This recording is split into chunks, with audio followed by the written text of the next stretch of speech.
Good evening, everyone, and welcome to the Friar for the opening home game for the Queen City Corndogs. I'm Jonah Weintraub, and I'll be on play-by-play tonight for your Queen City Corndogs, and I apologize for the delay as we are in the beginning of our season 2 on the mics as well. Hope that everyone is having a wonderful evening. It is beautiful here in South Charlotte, and we are at the bottom of the first inning.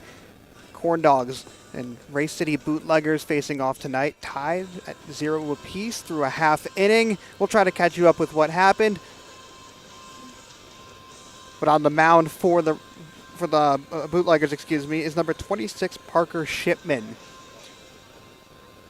In the top of the first inning, the UNCW transfer Drew Lanzo for the Corndogs, who closed out last game against the HiToms in Hight-Point, in which the Corndogs beat the HiToms by a score of 5-1. A very impressive win against a team from the Coastal Plains League, one of the premier college baseball leagues in the summer circuit.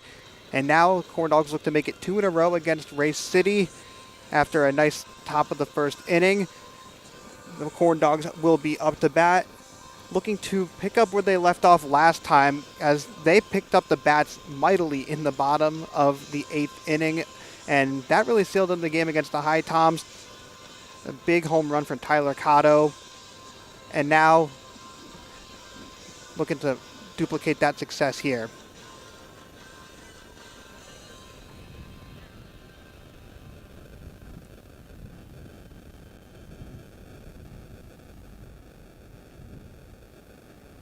Leading off the bottom of the first for the Queen City Corndogs, second baseman number 2, Garrett Sanner.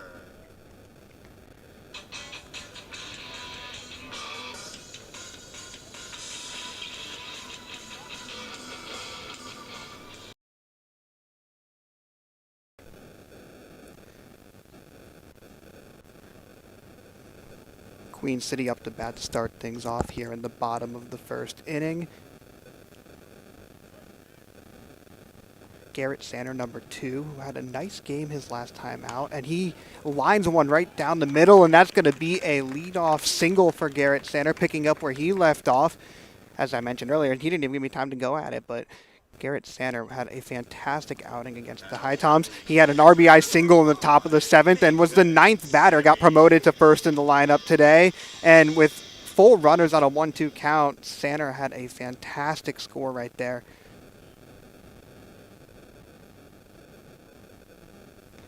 Now up to bat in the 2 hole is number 5 for the Corndogs, and that is, well, actually, interestingly enough, it looks like we don't have A5 on the roster. But that one is popped up right to the second baseman, and that will be the first out of the inning, and that's actually Nathan Sammy, excuse me. For the Corndogs, designated hitter number 38, Tyler Cotto. All right. Thank you for working through all these the technical issues with us. We're happy to be back with you, and we think that things are finally settled in. We have a tie game, 0-0, midway through the bottom of the first inning. And up to bat in the 3 spot is number 38, Tyler Cotto. Cotto absolutely won the game for the Corndogs in their last time out.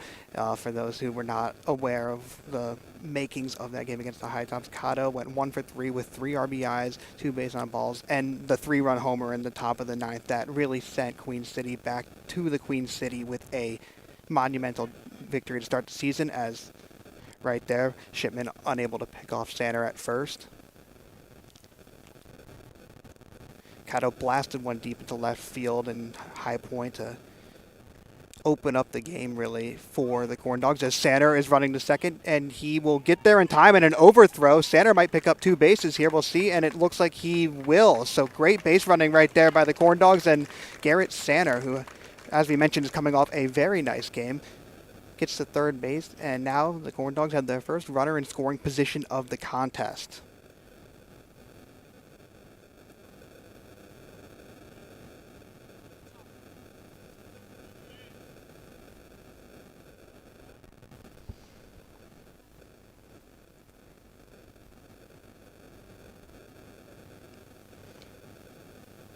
Cotto now 1-1 count.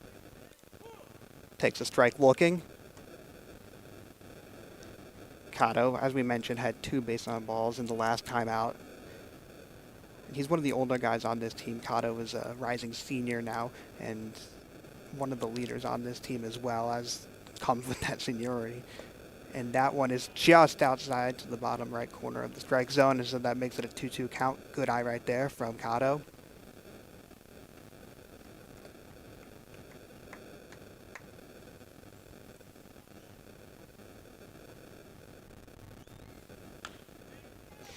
Kato lines that one right to the middle of the field, and he will be picked off at first. That's 2 outs now for the Corndogs. Sander still stranded on the third base. As number up to the plate, Lewis, a teammate of Kato's in the 3-4 hole for the Corndogs. Both play at Queen's University of Charlotte. And both coming off great seasons in which they had very good batting performances for the Royals. Now Lewis swings at the first pitch he sees, and that one goes right to the second baseman, and his bat snaps in the process. Welcome to Wood League baseball, folks, and that will do it for the first inning. Corndogs leave Garrett Sander stranded on third base, but make some nice contact early in this one as Drew Lanzo is now going to take the bump once again for Queen City, and we will be right back for the top of the second inning.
Welcome back here to the Queen City Corndogs home opener at the Friar against the Race City Bootleggers.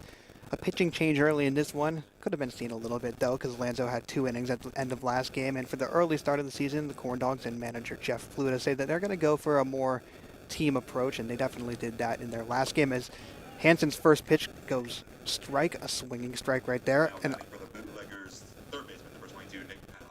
as number 22, Nick Powell, up to bat for the Bootleggers. Hansen beams that one in there, and that'll be a second strike. 0-2 count now against the Bootleggers. Excuse me.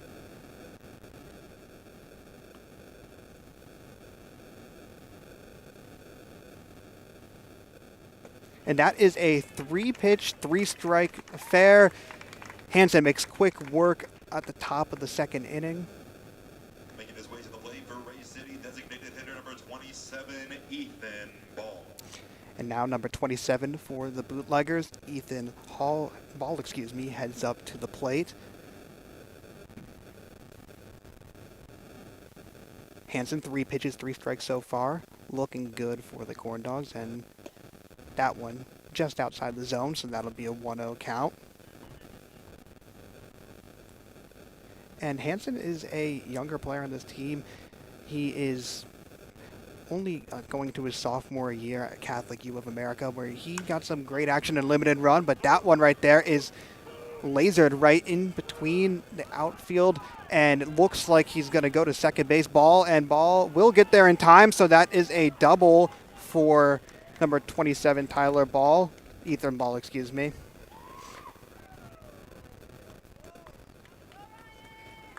And they will... Nope, looks like Ball is going to stay in, and they are going to, the Bootleggers that is, now have their first runner in scoring position of the game. As Hansen, two very different at-bats, three strikeout in the first one, and then gives up a double in the second. See what he can do right here. But as we mentioned, Hansen, very talented product as he throws strike one right there against number 25 for the Bootleggers.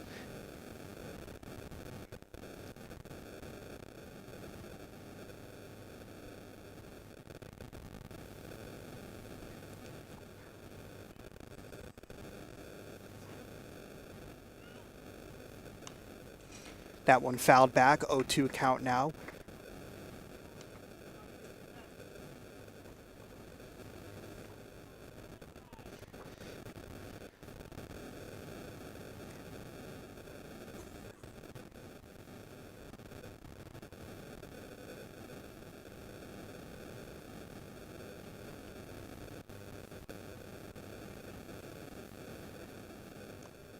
And Hansen, that one is a wild pitch, bounces off the catcher, and that allows Ball to trot on over to third base, so an error right there, or a wild pitch, depends on which way you interpret it. Could be either one. Close call right there, but either way, Ball advances to third. 1-2 count now against the Bootleggers. Hansen looking to close out this inning right here for the Dogs. And that one fouls way back up to the practice fields here at Charlotte-Ladin High School Stadium. Still 1-2 count right there. And Hansen didn't see action in the first game against the Hight-Point HiToms, though half the pitchers did, half the pitchers didn't, so he's being safe for tonight as that one goes in, and that is strike three. That is the second out of the inning, and Hansen gets his second strikeout of the inning. So good work right there for Will Hansen to secure that at-bat. And now comes up number 12. Jimmy Rosengrant. And that's going to be Jimmy Rosengrant.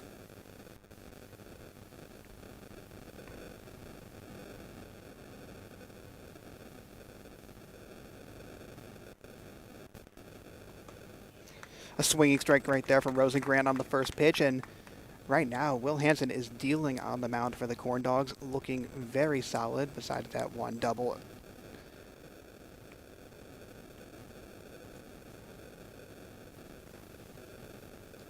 That one fouled way back once again. Watch out, fans. And Rosengrant now quickly in an 0-2 hole. Will Hansen's been ahead of the count on all of these at-bats, it seems like, so a very nice start for the Catholic U sophomore.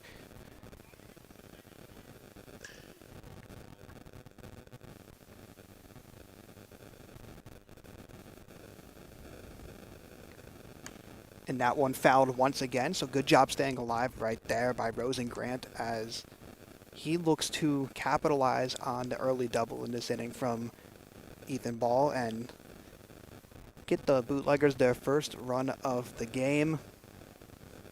Hansen 1 out away from closing out this inning. And he's unable to do it. That one high in the top right corner for ball one. 1-2 count now against Rosengrant.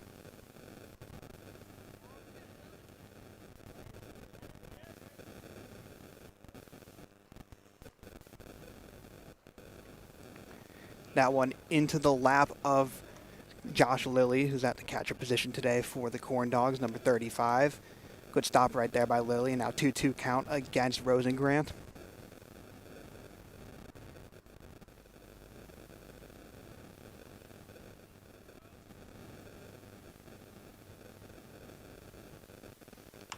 That one fouled off once again, so really great job by Rosengrant at this at-bat at staying alive. Fouled off at least 2 or 3 balls in this at-bat alone and making Hansen work for this third out of the second inning.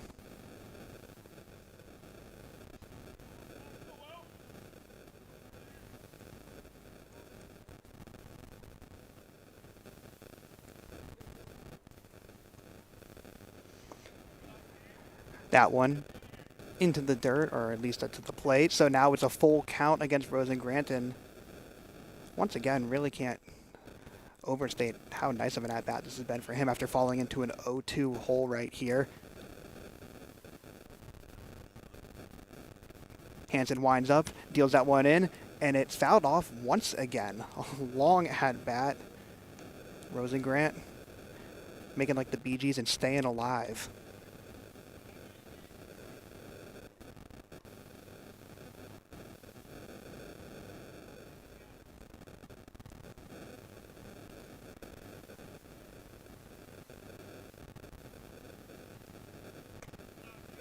And that's going to be a walk, so a really quality at-bat right there from Rosengrant, number 12, as he goes from an 0-2 hole, fouls off at least 3 or 4 pitches, and then trots his way over to first base after a well-earned base on balls. Now batting for Ray City, second baseman number 3, Raider McIntyre. Now up for the Bootleggers, is Raider McIntyre, number 3.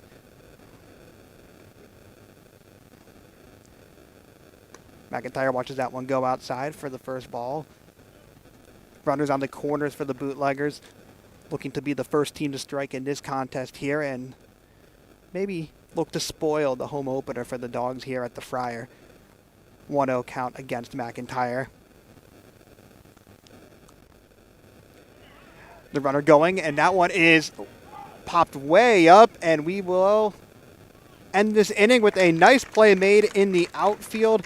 Great job right there by Luke Harris, and Corndogs escape with runners on the corners, and that will bring us to the bottom of the second inning here, and we will be right back for the start of that one.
City, first baseman number 55, Will Budnick. Leading off the bottom of the second inning. Well, actually, excuse me, leading off the bottom of the second inning here for the Corndogs. The scoreboard wasn't matched up here at Charlotte Ladin, but is Will Budnick, number 55. As he lines that one right to the first baseman, and it goes through the first baseman's leg. Budnick gonna actually look to round the corner and will retreat back to first base. A error right there by the first baseman for the Bootleggers, as Budnick has a very fortunate bounce to get over to first base.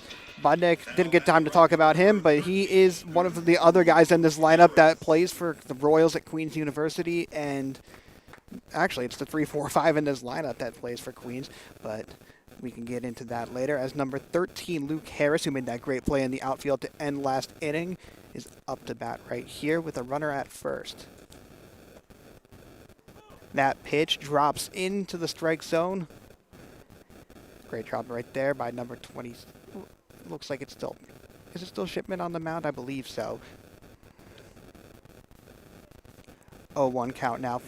And that one is lined right in between the third baseman and the shortstop. Runners on first and second now for the Corndogs. Luke Harris gets the second single of the inning. And the Corndogs are cooking. Now batting for the Corndogs, shortstop number 26, Dave Mosry.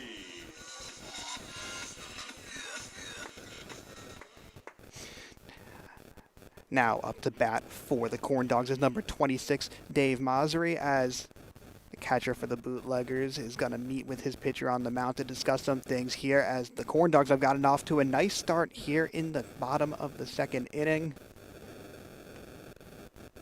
Mosry actually played his high school ball right here at Charlotte-Ladin, one of two guys on the team that can say that. He now plays at Williams College and is rising into his sophomore year after a very successful freshman campaign with the Fs up there in the Northeast, as he looks at that one drop out of the strike zone, so that'll be a 1-0 count against Mosry.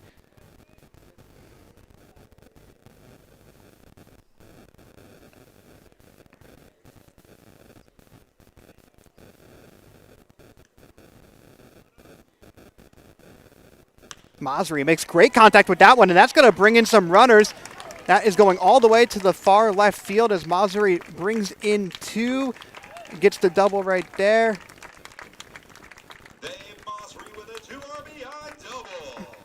And now Mosry with the 2 RBI double right there. Correction, 1 RBI. Oh, excuse, yeah, we just got the correction here. It's actually it's just 1 RBI, but nevertheless, a great hit by Mosry to get to second base. As now number 10, Cannon Pierce, is up to bat for the Corndogs, looking to keep this batting streak going right now. The bats are ablazing for Queen City, as the lefty makes contact with that one as well, and he will bring a runner home. So that makes it 2-0 for the Corndogs here on back-to-back RBI plays right there. The fielder's choice results in Luke Harris getting back to home plate.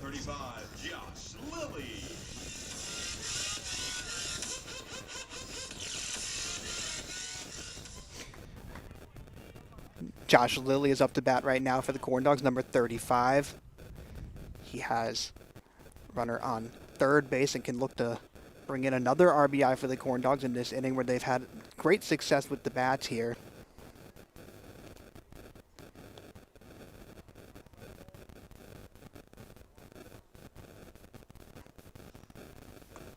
A swinging strike right there. Took a big hack at it, that is. And Lilly now 1-1 here. Mosry waiting at third base. He was the one who got us going for the Corndogs, brought in that RBI on the nice double into the corner of left field. As another big swing right there. 1-2 count against Lilly. Lilly didn't play last game as he's one of the catchers in this rotation for the Corndogs.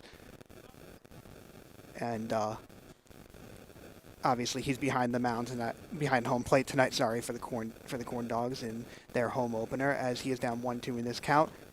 Looks that one off, and that's going to bring it to 2-2, a ball outside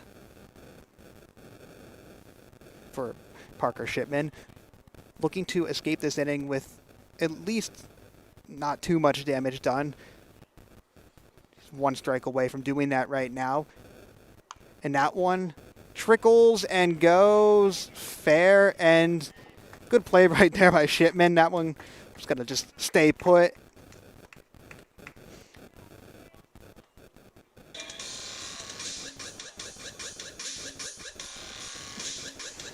Now batting center fielder number 4, Caleb Singleton.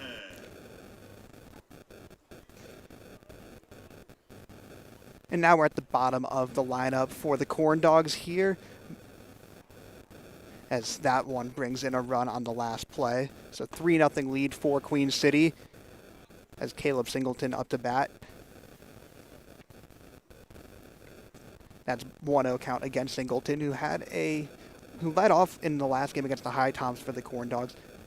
That one goes ball, so 2-0 count. And Singleton didn't necessarily have his best game, went 0-5 with 3 strikeouts in that leadoff hole, but looking to get on base today. His college coach, Jason Burke at Lander University, where Caleb plays ball, says that he has game-changing speed, so you bet that the Corndogs want to see him get on base and utilize some of that speed right there. But that's a big swinging strike right there for Singleton. Brings the count to 2-1. 3-0 lead for Queen City here. And could bring the top of the lineup back up around. Singleton makes great contact with that one and gets his first hit of the season. So what a difference a night makes. So Caleb Singleton gets on first, and the Corndogs have been on fire to start off.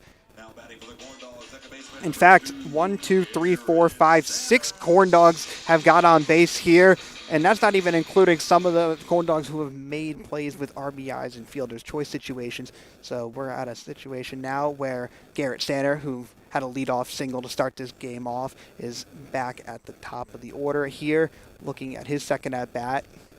Singleton at first base. That one curves in just outside of the zone. Make it a 1-0 count. Sanner, before the Cotto home run against the Hight-Toms on Wednesday, as Singleton is running to second base, and yeah, you're just not going to catch him. That's that game-changing speed that was talked about. Singleton had 12 stolen bases in his career in 2 years at Lander. And as we said, he is in the lineup. Because he's in the lineup, frankly, for that speed. He is an absolute race car on the base path.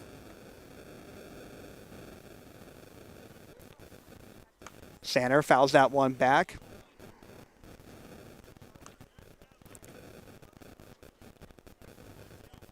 Two 1 count now against Sanner, and as we mentioned, Sanner was the hero, or one of the heroes that is, with runners on first and second and a full count. He hit a RBI single in the top of the 7th and really got the Corndogs their momentum against a super talented CPL Hight-Toms team that allowed the Corndogs to pick up their first win of the season all the way in Hight-Point. Now Sanner was batting 9th last game, gets promoted to the top of the lineup here, and that one goes over his head. Ducks down, plays a little bit of game of limbo right there, and now it's a 3-1 count against Sanner. Looking to keep the good vibes going for the Corndogs here in the bottom of the second inning, where they have put up 3 runs thus far and counting.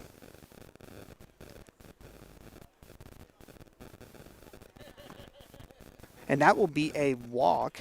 Good eye right there by Sanner as he gets a nice base on balls. And the Corndogs, that was the theme of the game for them last time out. And in the Corndogs game against the Hight-Toms, they got walked 10 times. That is just an absurd number from any standpoint at any level. And the Corndogs were able to capitalize on getting on base. In fact, the Corndogs had double the amount of bases that they had. I mean, the Corndogs didn't get a run until the top of the 7th inning, and it was all because of the fact that they were able to get on base and put the pressure on the Hight-Toms, who made some errors, some wild pitches, and brought in a couple of runs right there. But right now, the Corndogs getting it done more conventionally, but that is a nice walk right there, drawn by Sanner. Some runners on second and first. Singleton, Sanner, and now second, who is Nathan Sammy, who lined out in his last time up. He also played his high school ball right here at Charlotte Ladin. Forget that tomorrow, your Queen City Corndogs will be taking on the Race City Bootleggers right back here at the Friars. It is food truck night with first pitch scheduled for 7:04 p.m. Sammy, as we mentioned, lined out in his last at-bat, but in his first game of the season didn't play against the Hight-Toms. Looking to get his first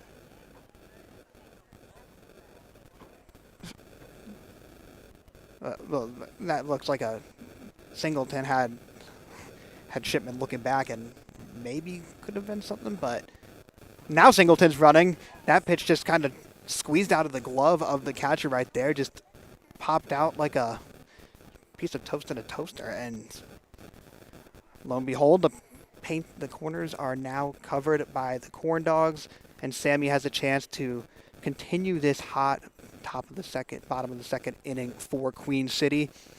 As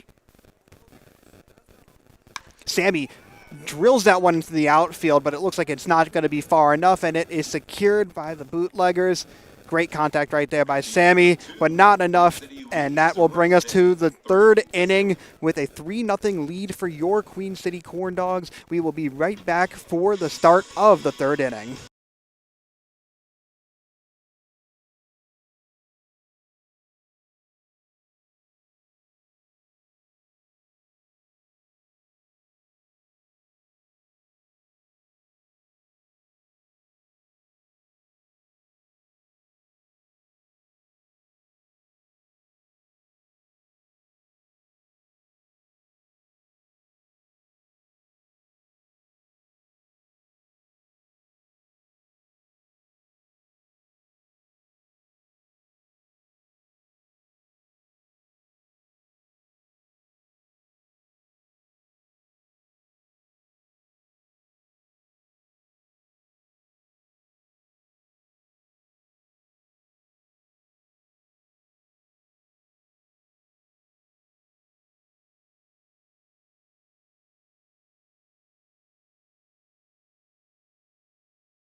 Welcome back here to the Friar for opening night for the Queen City Corndogs in the SCBL against an out-of-conference opponent, the Race City Bootleggers. Will Hansen takes the mound once again for Queen City. Gets a strike right there on his first pitch. Caught him looking. And up to bat right now is number 33. And that is Trey Hillman for the Bootleggers. Another looking strike, so down 0-2 early is Hillman.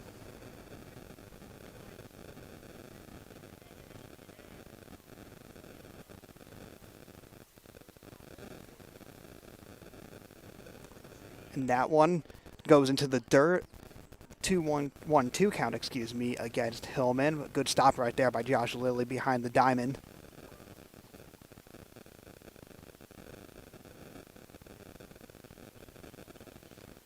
And great contact right there. Bloops it up and not going to get there in time. So a single down, 1-2 in the count for Hillman. And the Bootleggers get back on base here at the top of the third inning. Dug themselves a hole. 3-0 lead. Now batting extra hitter number 11, Justin Willis. As number 11, Justin Willis steps up to the plate for the Bootleggers. Looking to start a little bit of a rally here, as we meant down 3-0. As Hansen winds up and beams that one in, and that's going to be called a ball just outside. A lot of velocity behind that one from Hansen.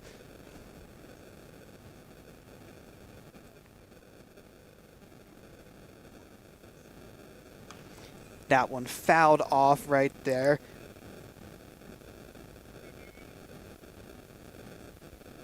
Willis, one of the extra hitters for the Bootleggers. The Bootleggers lineup looks very unconventional tonight for fans of baseball. About 11 or 12 hitters in the lineup. But for the sake of summer ball, we'll let it pass, as that one is a looking strike right there. Willis couldn't do anything about that one. A great pitch by Hansen, who has had some good stuff early in this one. Hansen, as we mentioned, attends Catholic U of America and attended Charlotte Catholic just down the road here for his high school ball. Is that one just another ball right there, so 2-2 count. And Hansen actually played summer ball last year for the Queen City Mustangs Legion, a team that those in the area should be pretty familiar with, so making his way now over to the Queen City Corndogs with Coach Pluta and team owner Eddie Hull as he launches that one in, and that's going to be a full count right here. Willis, good eye right there, so let's see what is going to be done right here. An Old Western standoff. between Willis and Hansen.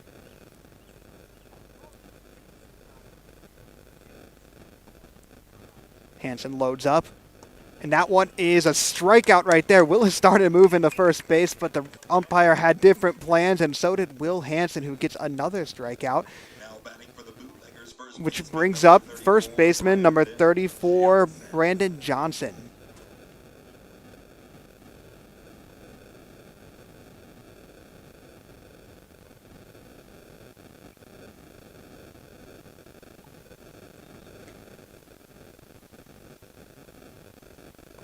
That one bounces into the dirt. Good job by Lilly right there to keep the runner on first at bay. Hillman hasn't been threatening to run, but you never know.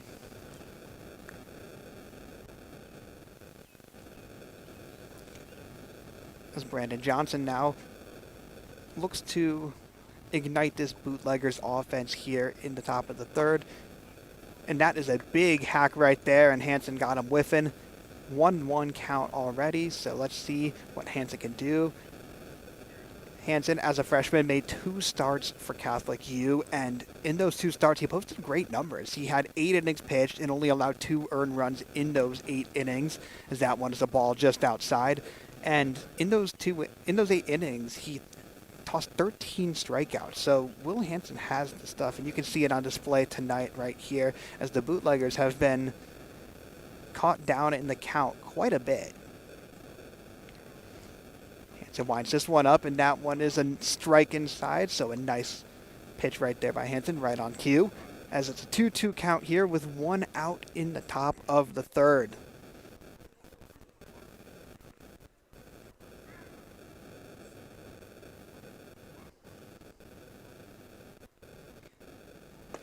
And that's going to be another strikeout for Hansen, so a great job right there. That's 2 strikeouts now in this inning, top of the third, after allowing a blooper into the right field.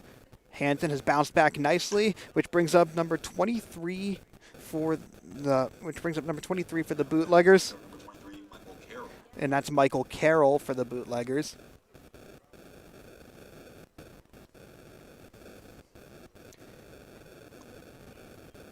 That one low and away, so that's ball 1.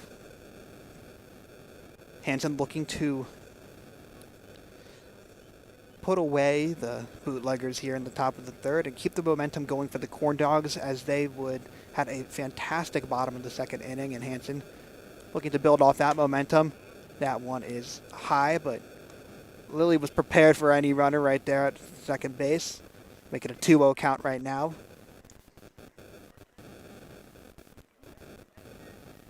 The runner on first is Trey Hillman, who looks like he may be threatening to go. We'll see, as that one is fouled off right into the netting. Make it a 2-1 count here.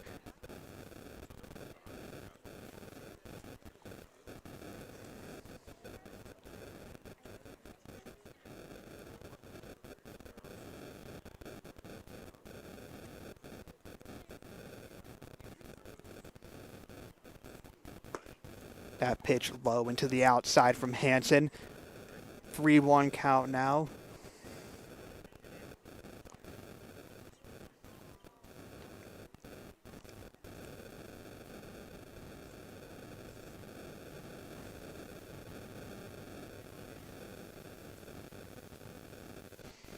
That one fouled way over the netting, and that is going to bring up another full count for Hansen.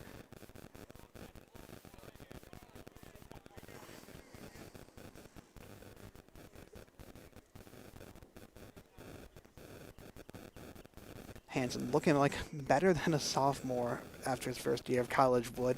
Testament to his skill level. And that one is another strikeout. So 3 strikeouts in the top of the third inning for Will Hansen. And he has been fantastic on the bump for the Corndogs, as we will be right back for the bottom of the third inning here from the Friar.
designated hitter number 38, Tyler.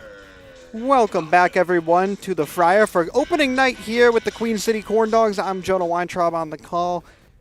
And now the Corndogs with the 3-0 lead look to keep that hot streak going here in the bottom of the third inning. Up at bat is probably one of the biggest bats for the Corndogs. Tyler Cotto, number 38 for the Corndogs. And Cotto has a unique story. He's from Arizona, attended Valley Vista High School in Arizona, and then spent 3 years at Austin P as he fouls that one back, and it's a 1-1 count for Cotto. Cotto then played 3 years at Austin P, transferred to Queens University, and now finds his way to Charlotte, playing for Queens, and now he's playing for the Queen City Corndogs here in his summer ball, so a long journey for Cotto to get it over here as that one goes into the dirt right there for a 2-2 count. New pitcher in for the Bootleggers. It's number 14, Clayton Coyle. And not an easy assignment when you're first at bat thrown, as Cotto, the hero from the game against the HiToms, gets a strike inside right there. That one very tight to Cotto, so bring it to 2-2 count for the DH for the Corndogs. Coyle winds up, and that is a swing and a miss from Cotto. Strikeout right there. And that'll bring up Dylan Lewis, number 42, the Cotto's teammate at Queens. Lewis lined out in his last time up, but he has a huge bat as well. At Queens, he hit 8 home runs as a freshman. That is pretty good power, if I say so myself. And in 38 appearances this year, he hit 5 home runs with a .233 average for the Royals. So the big bats from the Queen City staying in the Queen City here, as that one goes above the head of the catcher right there and bring up a 2-0 count against Dylan Lewis.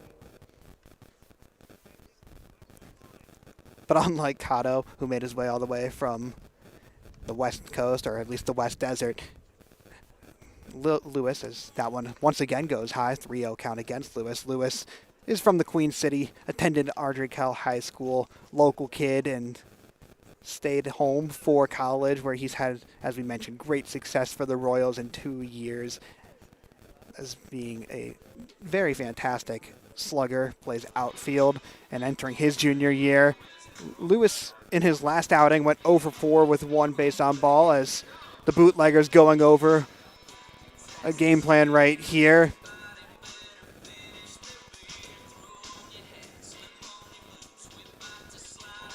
Just a quick meeting on the mound right there for Clayton Coyle.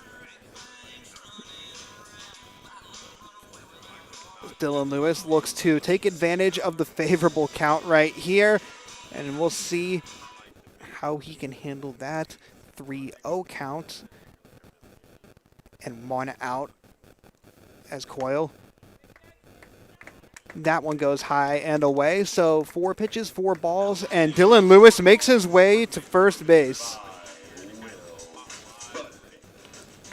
And then the third of the 3 from the Queens University, that tandem of Royals in this lineup. Will Budnick up to bat right now. He got a single in his first at-bat. Budnick, a big bat in his own right, as that one is a looking strike right there against Budnick. In his last season, his sophomore season, that is, with the Royals, Budnick made 14 starts in 23 games, so a seasoned player at the D1 level, as that one is high and going to be called a ball. 1-1 count now against Budnick with his collegiate teammate on first base in Lewis. Tried to pick off Lewis, but he gets back in time. Still 1 out right here, so plenty of room to work with for Queen City.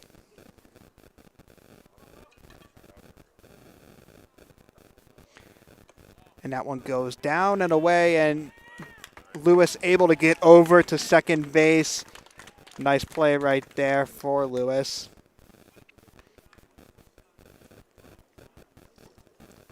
And Lewis has a nice combination of power and speed. We didn't mention it earlier, but in his freshman year in which he hit 8 home runs, Lewis had 11 stolen bases as well, and that earned him all-conference third team in the SAC.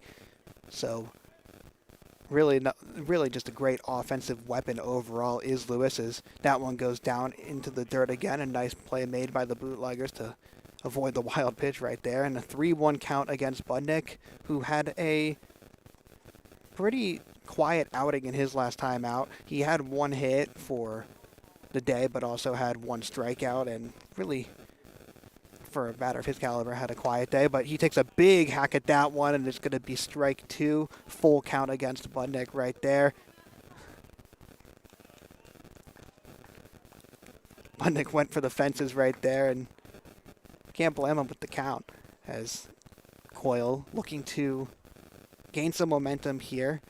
That one is in, and it is lasered to center field and caught. Lewis going to try to make the run to third, and he is safe as the ball.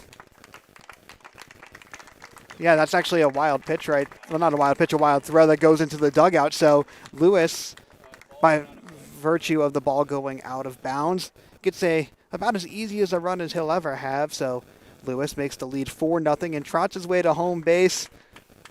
Saved himself some cardio right there, as Budnick gets the fly out.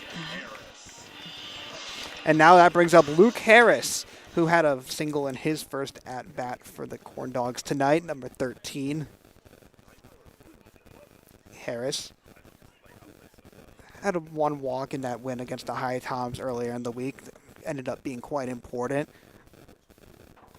And also has 1 hit on the season, batting .500 in a limited sample size. But Harris sees that one go high and away. He plays his ball at Limestone College, as we're introducing those at home to the Corndogs and their universities and their colleges here. And that one is a big hack. Much ado about nothing right there, though, as a 2-1 count, is brought up against Luke Harris. Harris had that nice single early in the second inning. And that one is high, and a nice check right there by Harris to bring up a 3-1 count. Clayton Coyle, no runners on base, 2 outs.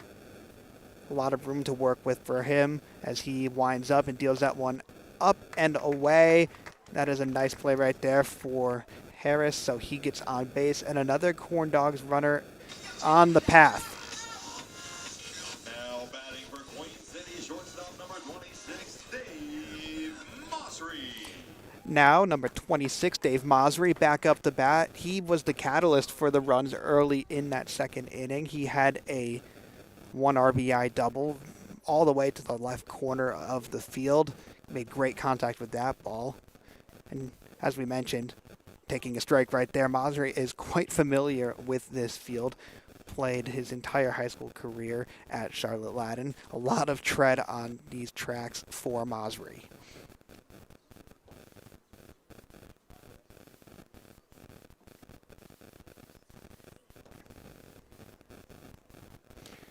And that's going to be out of the catcher's mitt and allow Harris to just trot on over to second base. Another runner in scoring position for the Corndogs as they have a 4-0 lead, 2 outs, and Mosry up at bat, up 2-0 in the count right now.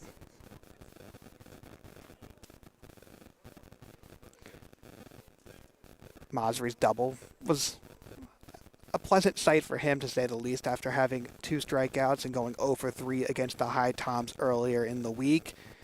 As that one is another ball outside. It's Clayton Coyle trying to get these Corndogs batters to take the bait, but unable to do so. Actually, it's a 3-1 count, excuse me. The umpire just corrected the scoreboard. Looking back at Harris is Coyle. And nice contact made right there.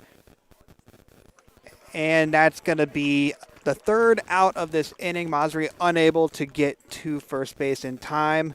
And that will bring up the Bootleggers again to try to bite into this deficit. We will be back for the top of the 4th inning here with Queen City up 4-0 here in a beautiful opening day at the Friar.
Welcome back here to the Fry for the top of the 4th inning. And that is a foul ball, fouled right back in our direction. Up at bat is Dallas Allen for the Bootleggers. And we have a pitching change here for the Corndogs. After 2 great innings of work from Will Hansen, number 26 is now up for the Corndogs. That one is fouled back towards us.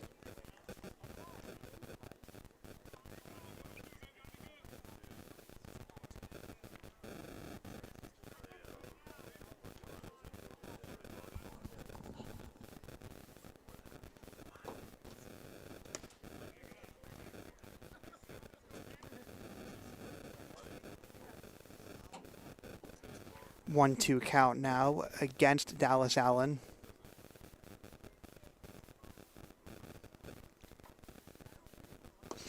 And a swinging strike right there, so a easy strikeout to start off this inning.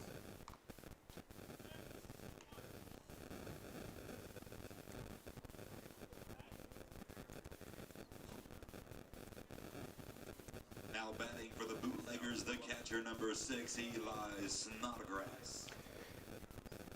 Now up to bat for the Bootleggers is Eli Snodgrass, number 6.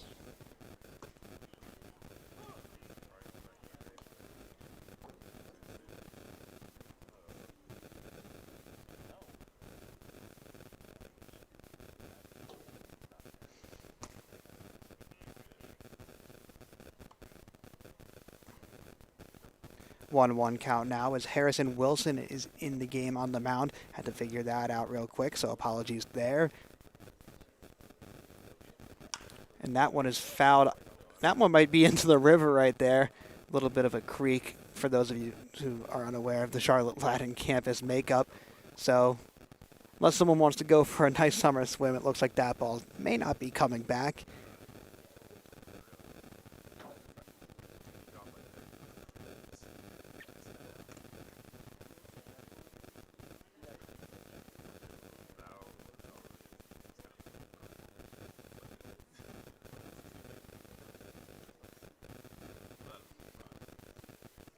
Two count now for Wilson.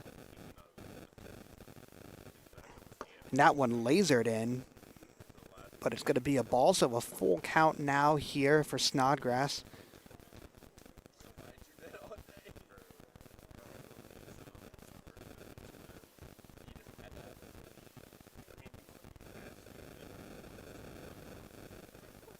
And on the full count, that one is just out of the zone, so it'll be based on balls for Snodgrass as he works his way over to first. Making his way to the plate for Race City.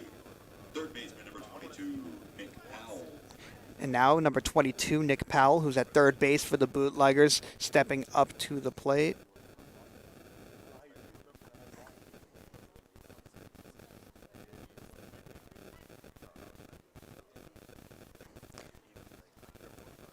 A ball right there to start off this at bat for Powell.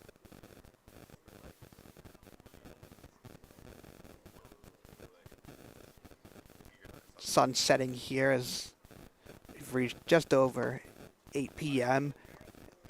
And a strike right there, swinging. 1-1 count against Powell.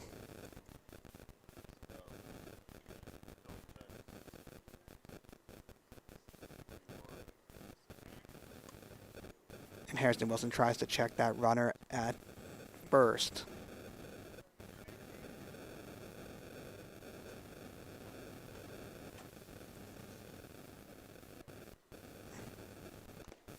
That one goes into the dirt, but a great job right there by Josh Lilly, the catcher, to make sure that the runner doesn't advance. Snodgrass stays at first base, excuse me.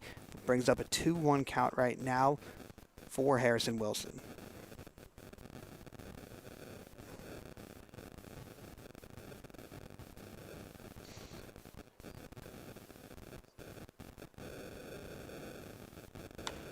That one fouled off towards the Corndogs dugout, brings up a 2-2 count right now.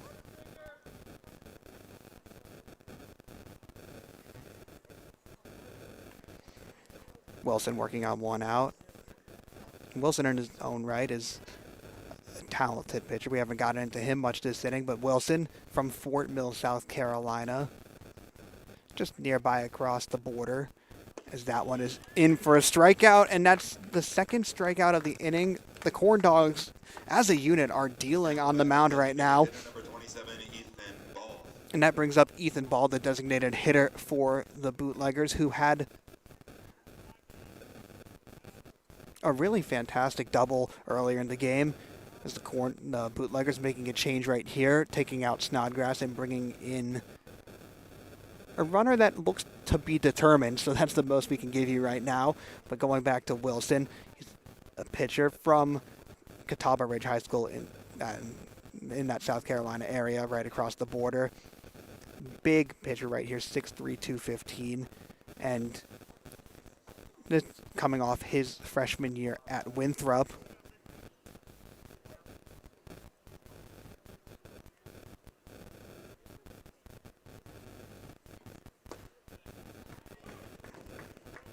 That pitch is inside for strike one, so Wilson gets ahead of the count once again.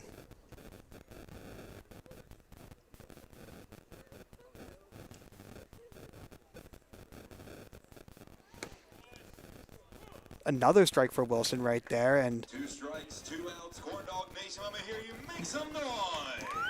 Corndog Nation getting amped up as they have a chance to go into the bottom of the fourth inning and keep their 4-0 lead. Wilson throws that one right into the dirt, and it dribbles off.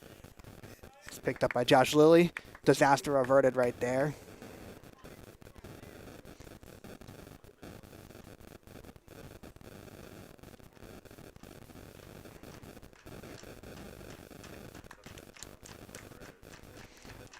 Wilson beams that one in, and a swinging strikeout for Wilson, his third of the inning. And once again, the Corndogs are getting it done on the bump. A fantastic inning for the Winthrop product, who actually was hitting last game in the lineup, and he does both. He plays both sides of the ball. So Wilson sends the Corndogs to the bottom of the fourth, maintains their 4-0 lead. As first up to bat right now for the Corndogs will be Cannon Pierce when we come back for the bottom of the fourth, live from the Friar. I'm Jonah Weintraub, and you're watching Queen City Corndogs baseball.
Welcome back, everyone.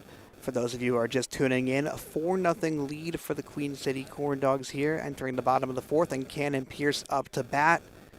Looks at that one go high and up, and that'll make a 1-0 count for Cannon Pierce. A big bottom of the second inning for the Corndogs is what got them out to this 4-0 lead. 1 run scored in the third, 3 in the second after a nice rally from Queen City.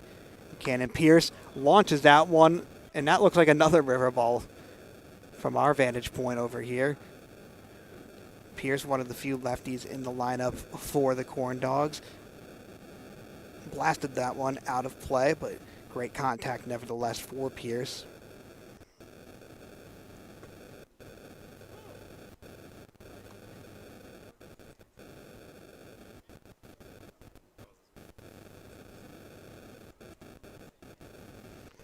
Pierce now in a 2-2 count.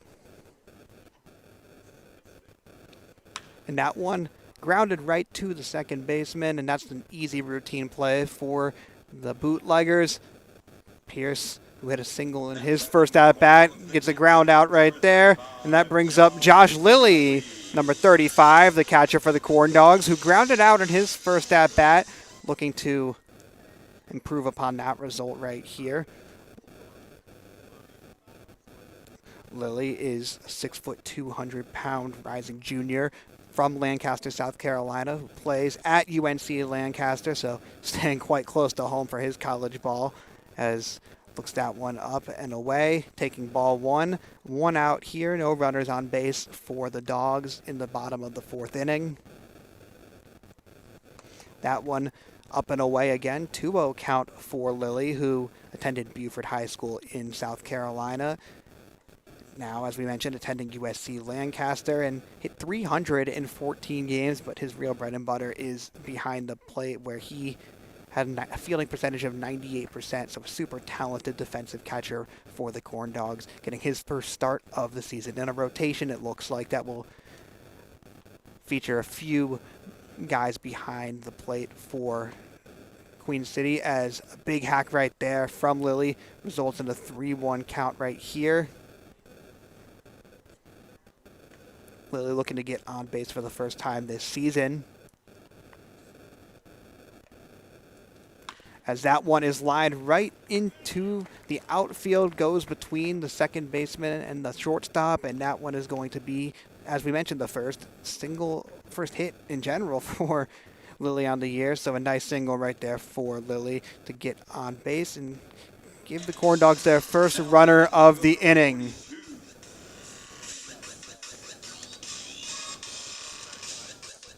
Correction, center fielder number 4, Caleb Singleton. Now number 4, Caleb Singleton, bottom of the order right here for the Corndogs. Had a fantastic at-bat where he got his first hit of the year after going 0 of 5 against Hight-Toms earlier in the week. Bounced back with the single and looks that one as it goes low and in. That will be ball 1. Lily remains on first base. And Clayton Coyle still in the game. For the Bootleggers, that is, that pitcher, excuse me. As Singleton gets that one right to the shortstop, and that is going to be almost a double play. Singleton blazing to the first base, and the throw too hot to handle for the first baseman for the Bootleggers, as that brings up the top of the order then on a fielder's choice. Now Garrett Sander, number 2, up at the top of the order. Sander, a Charlotte area kid, so staying close to home, attended Sun Valley High School. Singleton gets back to first in time. As we mentioned, Sander attended high school at Sun Valley, not too far away from here. And he was UnionCounty.com, the first team all Union County according to that website.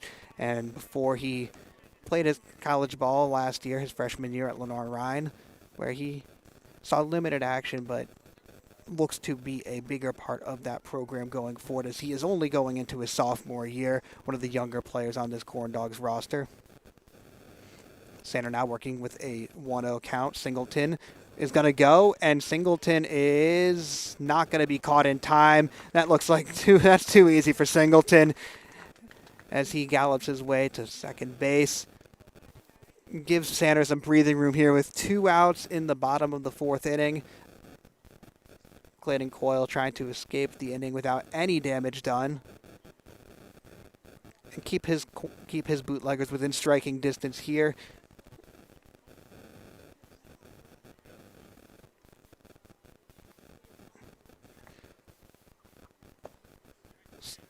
Sander watches that one get called in for a strike, so 2-1 count now for Sander.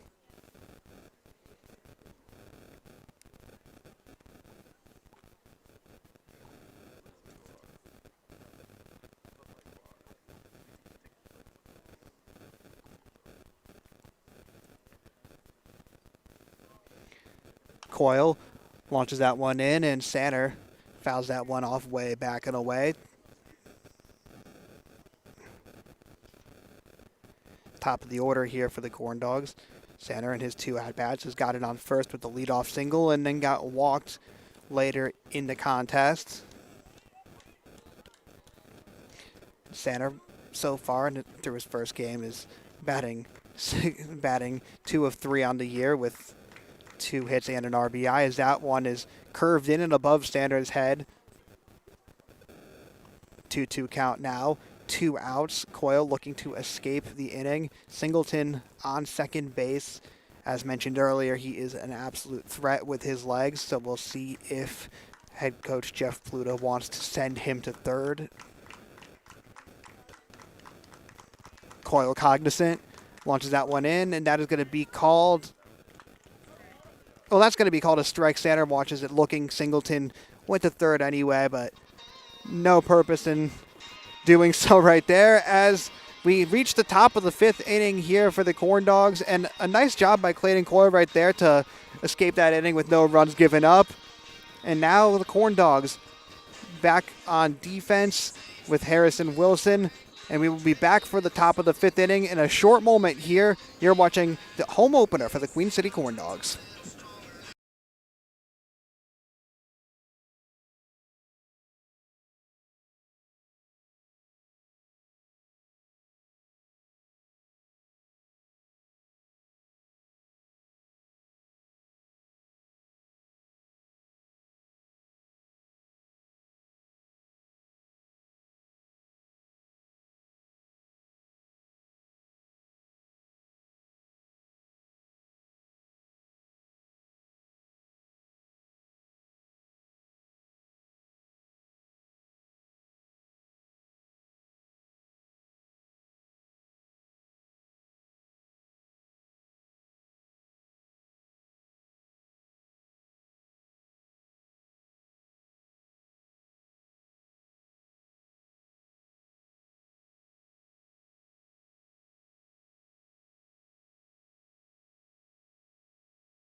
Happy to welcome you guys back to the Friar for opening night here for the Queen City Corndogs. Harrison Wilson still on the mound for Queen City. As he throws the first pitch strike here in the top of the fifth. That one, a swing and a miss right there by number 16. That's Colin Cusick.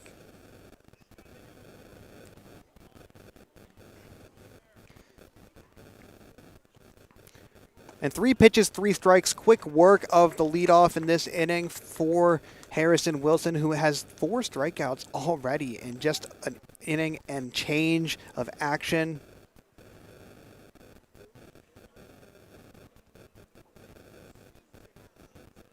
Now to bat is number 24 for the Bootleggers. That's Bennett McCree. That pitch, the 4th strike on 4 pitches for Harrison Wilson, who has been dealing over the past inning and a third.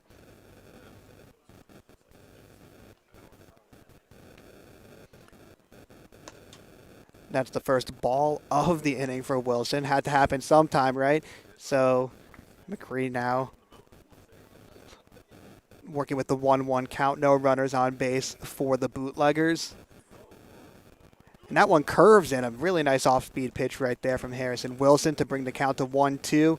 And he has been given the goods right now for the Queen City Corndogs. And doing so while labeled as an infielder, as that one is another strikeout. So Harrison Wilson looking like an absolute stud for the Corndogs here as they are going through their early season pitching rotation. This team only had 2 practices together, figuring things out, learning process, and same with the coaches here. Coach Pluta coaches at Plattsburgh State during the regular season, and gotta like what he sees from his pitcher right here from Winthrop, Harrison Wilson, who throws another strike inside. That's Chase Brown now for the Bootleggers with the big hack and a miss. And that one goes right into the infield. The one-hand scoop. The play is made. That is a fantastic play right there by Dave Masri. Gets it with one hand, bare hands it, and launches it over to the first baseman, Will Budnick, to get the up and down, 3 up, 3 down for the pitcher, the Harrison Wilson. It's the first time he hasn't had a strikeout to end a batter, but nevertheless gets the job done right there on an excellent play from Masri. And that brings us to the bottom of the 5th inning, where the Corndogs are going to be back up the bat, looking to extend their 4-0 lead.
We're back here from the Friar, bottom of the 5th inning for the Corndogs, who are up to a 4-0 lead. Nathan Sammy at bat, looks at that one go high and away.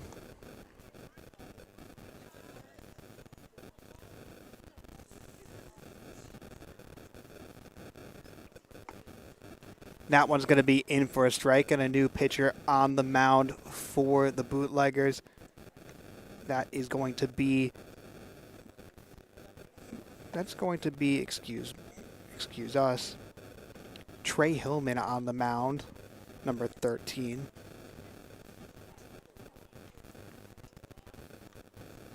And that one way up, but way foul as well for Sammy. So working on a 1-2 count now here at the top of the 5th. As mentioned earlier in the broadcast, Sammy, like Dave Masri, one of 2 guys in this lineup tonight for the Corndogs, who was quite familiar playing at Charlotte Ladin. Spent his high school years here with the Hawks. And Sammy launches that one up, and it's going to be caught in the outfield. That is the second one of those tonight where he's popped it up far and away towards the center field line. Nevertheless, that's his third at-bat, third out, and now that brings up Tyler Cotto, who had a line out early in the game in the first inning, and then a strikeout in his second at-bat, looking to show the fans here at Queen City's home opener what he can do with that power that has come as advertised. Talking to Coach Pluta, he said that Tyler is going to be a huge bat for the Corndogs this summer, and he wasn't lying after that first game, the 3-run home run, the first out of the field for the Corndogs on the 2023 season. And Cotto lines that one right down the middle, and unable to get there is the shortstop. Cotto was the first runner on base for the Corndogs in this 5th inning. Gets his first hit of the game with the single. Now Dylan Lewis back up the bat, who's lined out and had a base on ball earlier in the contest. Number 42 for the Corndogs. Lewis looking to get things going, was 0 of 4 in his last game and is 0 of 1 tonight. So that one is up high. Good eye right there from Lewis. Not going to bite right there. And so with a runner on first and 1 out, the Corndogs looking to extend their 4-0 lead.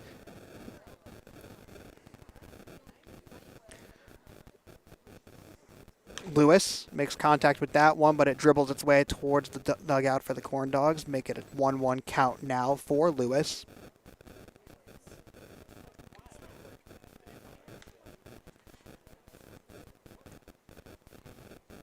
Trey Hillman on the bump for the Bootleggers. That one is just outside, so a 2-1 count in favor of Dylan Lewis, who was walked in his last at-bat, still itching to get on with a hit for the first time in his 2023 summer campaign. And that one way outside, the play unable to be made, and that'll send Cotto just jogging leisurely over to second base. Not a lot of sweat broken right there from Cotto, as now Corndogs back in scoring position once again.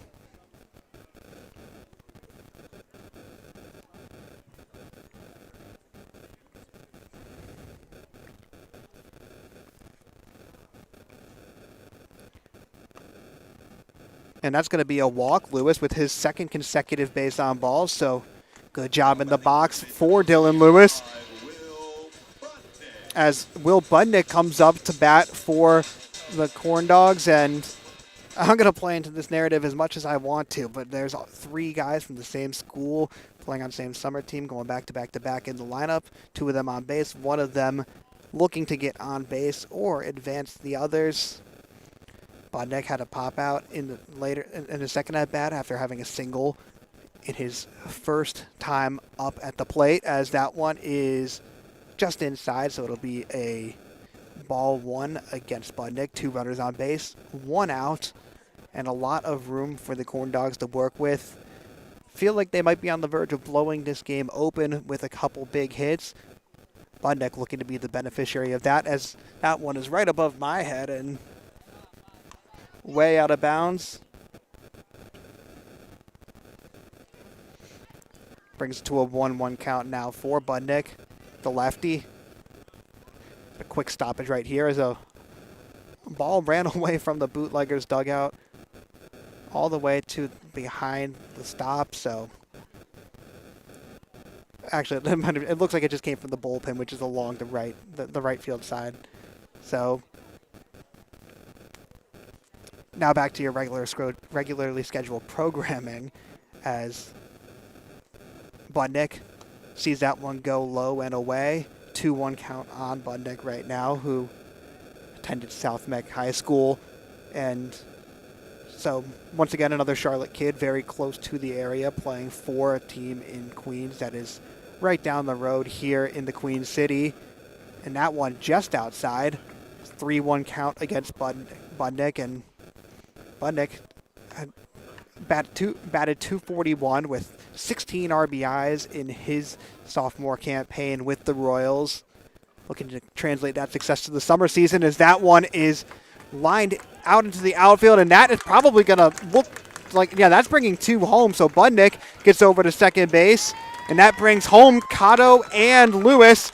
A huge hit from Budnick right there, bringing home his 2 collegiate teammates, and brings in Lewis and Cotto, making it a 6-0 game here in the bottom of the 5th. A huge hit from Budnick, getting to second, and now looks like the Bootleggers are going to meet at the mound to go over something. So we'll be right back for when the play action resumes.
Welcome back, everyone. Luke Harris at bat for the Corndogs as that pitch going to be called ball. For those of you just joining us, Queen City up to a 6-0 lead after Will Budnick brought in 2 of his college teammates on a big double right there. So 2 runs in this inning. And that one drops in for a strike. Luke Harris caught looking right there. So 1-1 count against Harris.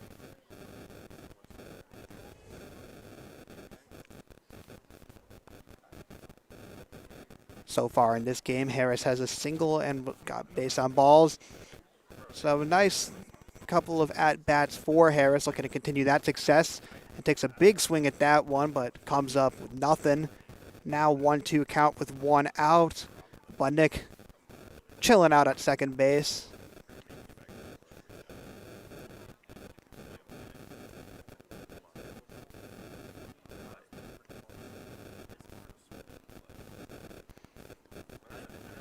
As that pitch is low and stopped by the catcher right there. A nice play by the catcher. That's number... Well, actually, we can't see the number back there, so... Trey Hillman still on the mound for the Bootleggers after giving up that big double. And that one just inside, so it'll be a full count against Luke Harris. 1 out for Hillman to work with.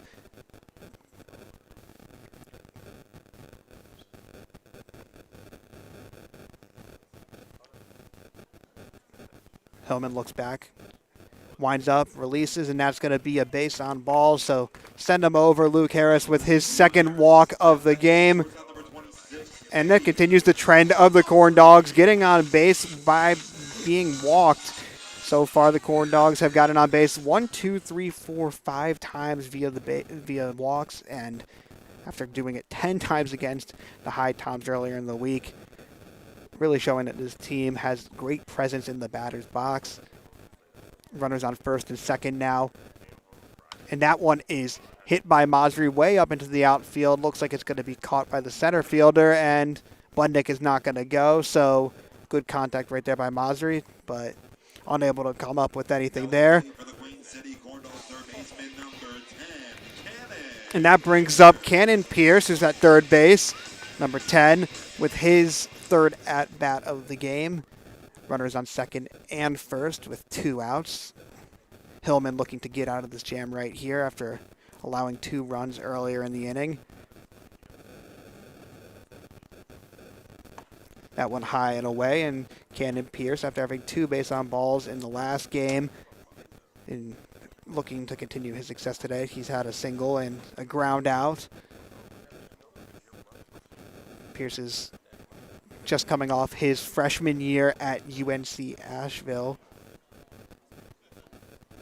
where he was injured for most of that season. So getting his first real run against collegiate level players here in the summer league, and kid from Matthews, North Carolina, so right down the road from here, and went to Butler High School, so another familiar name for those involved in the Charlotte area athletic scene. As that's a ball inside, so 2-1 count against Pierce, and Pierce actually played summer ball last year with the Pineville Porcupines in the Old North State League, a team that the Corndogs will be playing midway through July. As that one is up high, so a 3-1 count on Pierce.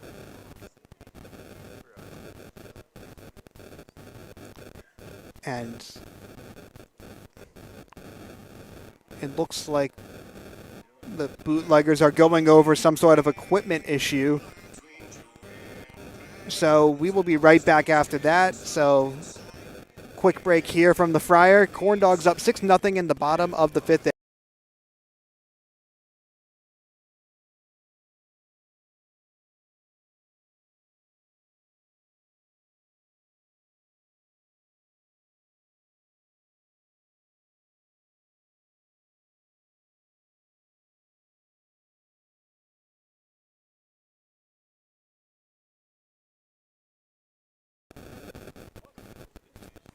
We're back from that quick little intermission right there. Had to sort some things out equipment-wise as Pierce flies that one out right perfectly in between the second baseman and the outfielder, and that brings home a run. Will Budnick stomps his way home to the home plate and gives the Corndogs their 7th run of the contest to advance their lead to 7-0. Runners still on first and second, just different runners this time, and that brings in Josh Lilly, number 35, who had a single his last time up.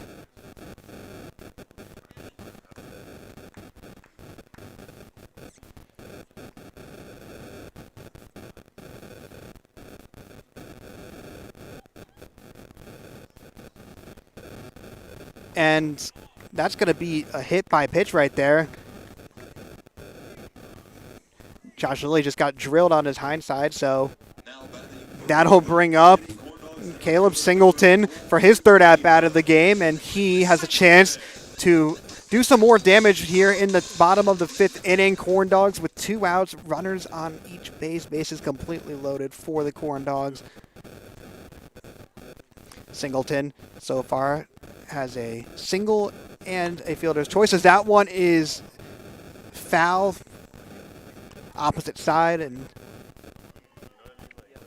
that makes it an 0-1 count here. Trey Hillman on the mound he's given up 3 runs this inning, or 2, excuse me, but, 3 runs this inning, but still trying to get out of a jam here because it could be a lot worse if anything else happens. And it looks like something happened.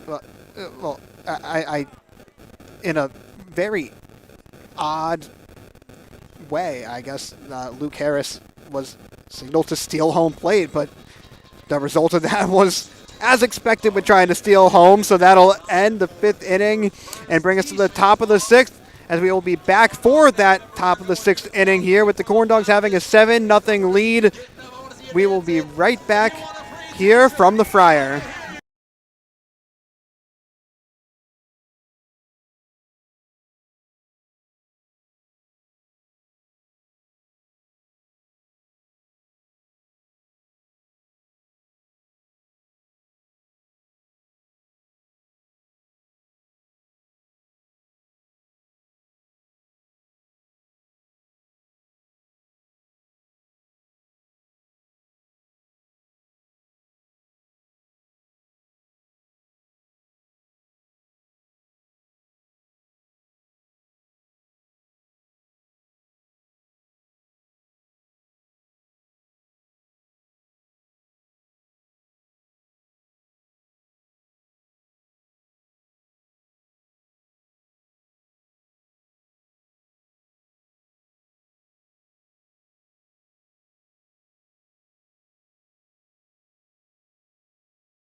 We're back here for the top of the 6th inning. And a pitching change here for the Corndogs. Number 33, Peter Gullo, on the mound for Queen City, going up against the pitcher who was just on the mound for the Bootleggers in Trey Hillman. That one's called strike on Gullo's first pitch, so a nice start there for Gullo, who is a rising junior from Charlotte, North Carolina. That one high and away, and Gullo, 6'2", 225. Big frame and a lot of power behind said frame. Gullo, local kid as we mentioned, attended Ardrey Kell High School, so another one of these Charlotte guys as he lasers that one in and gets the called strike right there. So a 1-2 count now for Gullo to work with here. 7-0 lead. Looking to defend that is Gullo.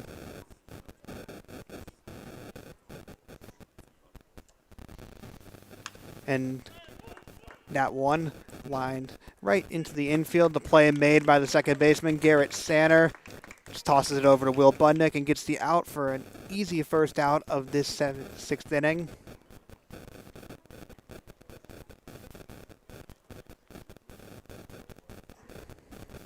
Now batting number 11, Justin Willis. That brings up number 11, Justin Willis for the Bootleggers, excuse me. Going up against Gullo in his second at-bat of the season, as this is Gullo's first game action, and that one just outside, so make it a 1-0 count here with one out for Gullo.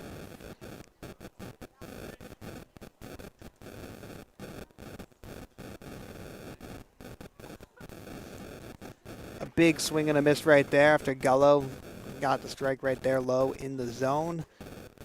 1-1 count here for Justin Willis to work with. Corndogs in their first 2 games thus far have been doing it by committee, as that is a strike again by Gullo, so looking like he's pretty confident to start this one off. And for those of you who haven't tuned in thus far, the Corndogs got out to the 7-0 lead with, sure, they've done it with a lot of good batting, but the pitching has been phenomenal tonight. Strikeouts left and right from the pitching crew. Started off with Drew Lanzo, worked its way to Will Hansen. Then we saw Harrison Wilson, and now a strikeout right there, adding his name to the K list, is Peter Gullo, as the Corndogs dealing on the mound tonight. And that one had a lot of ketchup on it, so, and mustard, and relish. And the Corndogs can have any condiments they want with what they're playing as. Number 34 now up to plate, Brandon Johnson.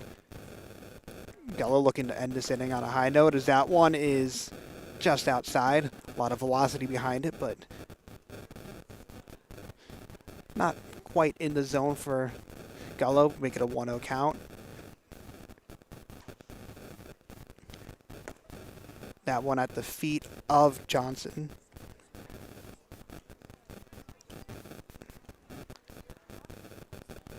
Gullo working on a 2-0 count. Looking to help these Corndogs protect their 7-0 lead and look to go to 2-0 on the young season. That's a ball 3. So a little bit of a hole now for Gullo against Brandon Johnson.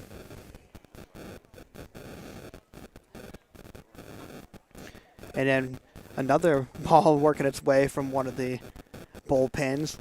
For those who can't see, the bullpens at Charlotte Latin Stadium are just kind of out about past the foul line in the outfield, so there's a bit of a potential for those balls to work their way here, as Gullo, that's actually going to be a base on ball. It looked like it could have been a strike, but nevertheless, that sends Brandon Johnson to first base and sends up number 17, Jake Porras, to the plate, looking to spark something here for the Bootleggers on offense.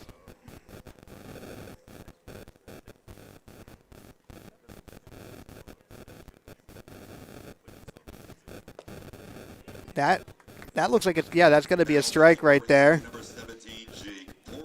Porras checked on it, but went past the threshold, so it'll be strike 1. A nasty pitch right there from Gullo.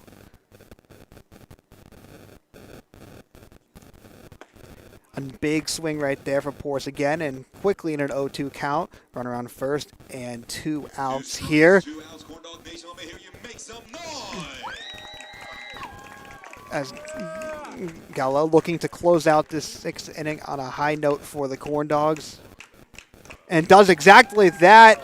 A swing and a miss, and Gallo sends the Corndogs to the bottom of the 6th, maintaining their 7-0 lead. We'll be right back for when the Corndogs are up to bat and look to extend this 7-0 lead here from the Friar on a beautiful Friday night.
All right, we're back here from the Friar, and leading off the bottom of the 6th inning for the Corndogs is Caleb Singleton, who was at bat earlier at the bottom of the 5th before the Corndogs tried to pull off a little tomfoolery and steal home plate, but much to no success, as Singleton with a bunt laid to the pitcher, and he is zooming down the baseline, but going to be caught, and golly, does he look fast running down that baseline.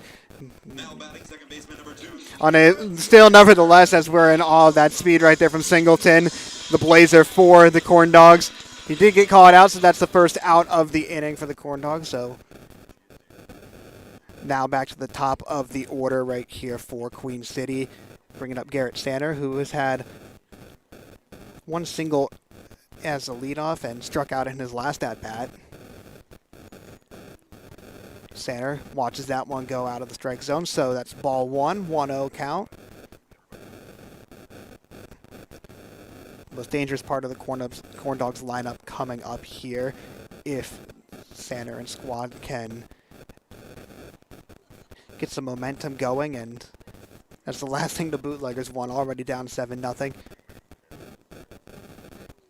That one is called a strike, a nice pitch right there. And that's actually a new pitcher in the game for the Bootleggers. That's number 10, Jackson G. And that is another strike for the Bootleggers. So Sander now down in the 1-2 count.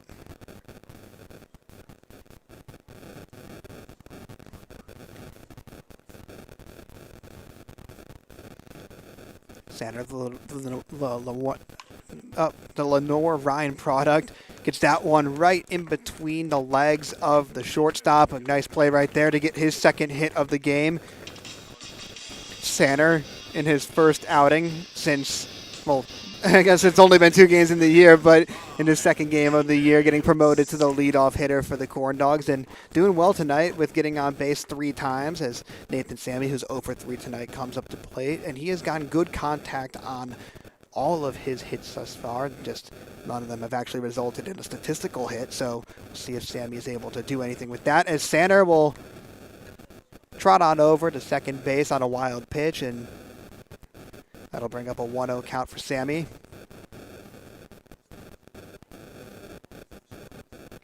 Sammy attends Middlebury College in the Northeast, and he's been pretty successful there with 50 starts in 2 years, and he's had 7 home runs while averaging 254. So really, really solid batter at Middlebury, where he is entering his junior year as 2-0 count now against Sammy.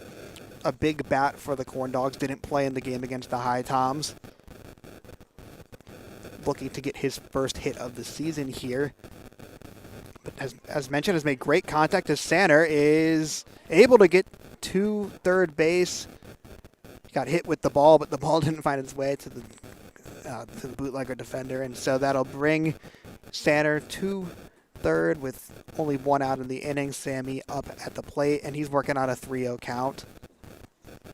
So another scoring opportunity here for the Corndogs, who have methodically and very strategically, with hot bats and great pitching, have gotten out to a pretty dominant 7-0 lead here, as that one is a 4-pitch base on ball. So Sammy gets the walk and gets his first time on base for the first time all year, which brings back up Tyler Cotto, who had his first hit of the game in his last at-bat with a single.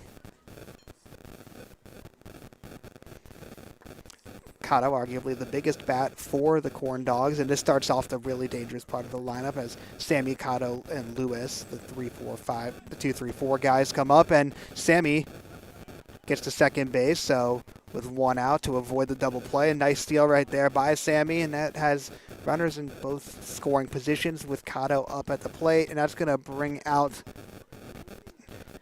David Durbin, the manager for the Bootleggers, and it might be a good call for that. So we'll see what happens here, and we'll be right back for the conclusion of this 6th inning. You're watching Queen City Corndogs baseball, and I'm Jonah Weintraub, bringing it to you live from the Fry.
We're back from that short break as another ball taken by Cotto.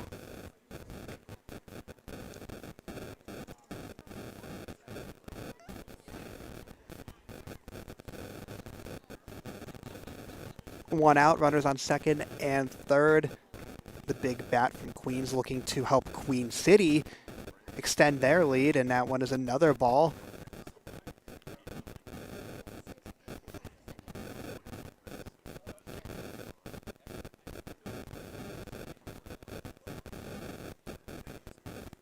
Flirting with the big danger zone right here are the Bootleggers, as that is a 4th ball and 4 pitches, and Cotto works his way over to first base, and now the bases are completely loaded, and bringing up Dylan Lewis, number 42, one of the other big bats in this lineup, and he has a chance to really put this one out of reach for the Bootleggers if he can do what he does best.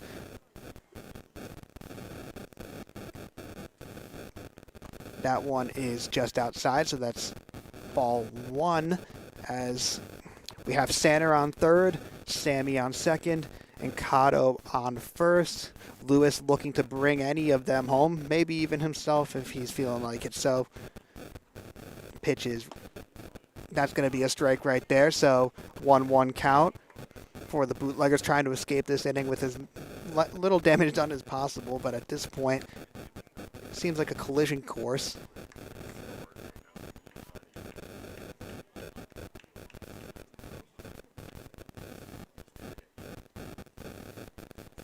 And that is a big rip through the glove of the third baseman, and that's going to bring home two.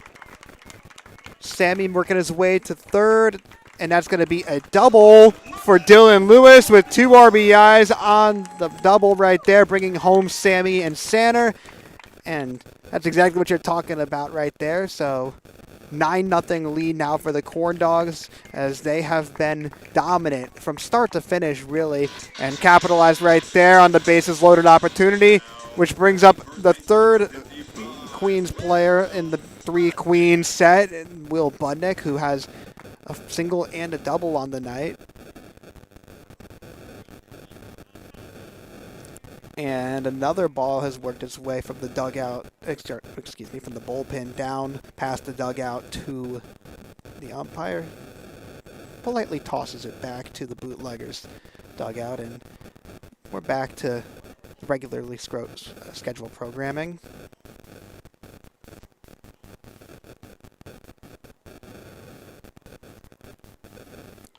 And a big rip right there from number 55, Budnick.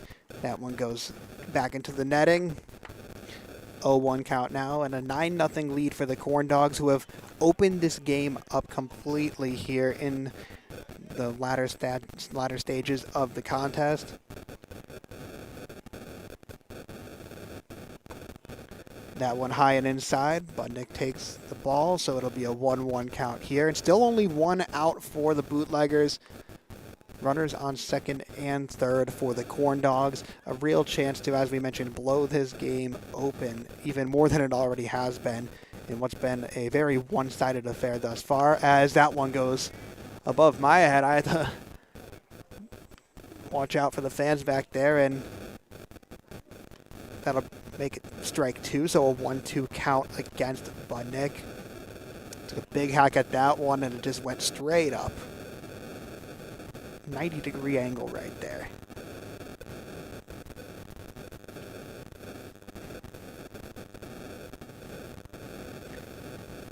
That pitch is low and to the outside. Keeping Budnick alive in the count, 2-2.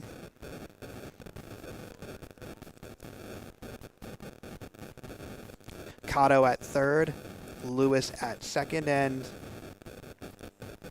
the bullpen has another ball work its way down. Quick timeout, but we're back in action.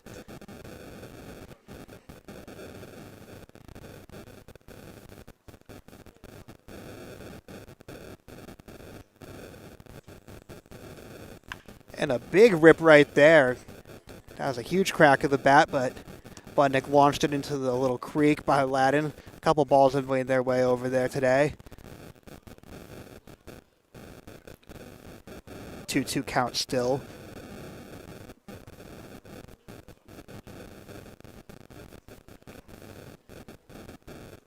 And Budnick lines that one straight to the second baseman. He'll be thrown out, but that will bring home Cotto. So a 10-0 lead for the Corndogs here in the bottom of the sixth.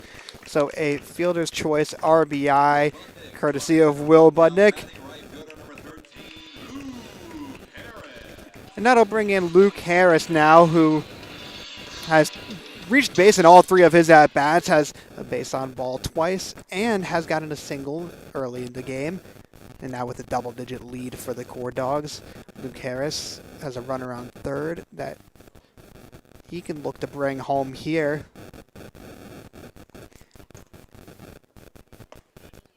That one's just outside for ball one, as Harris in the last inning was the runner who attempted to steal home plate. Maybe it was a miscommunication. Maybe it was just a little fun from the Corndogs as the summer season is kicking off, and this is an out-of-conference game. But nevertheless, he's back up to the plate, and that one is going to be. Looks like it was called a. Yeah, it looked like it was called as. The scoreboard had it at 1-1, but it's actually 2-0. So Harris ahead of the count. That one, no question about it, is a strike. So now 2-1. 2 outs because of the fielder's choice. So Harris looking to stay alive here and keep this hot streak going in the bottom of the 6th for the Dogs. That one is just inside, so that'll make it a 3-1 count here. Harris, who's already reached first base via walk twice tonight, looks to make it a 3rd time here.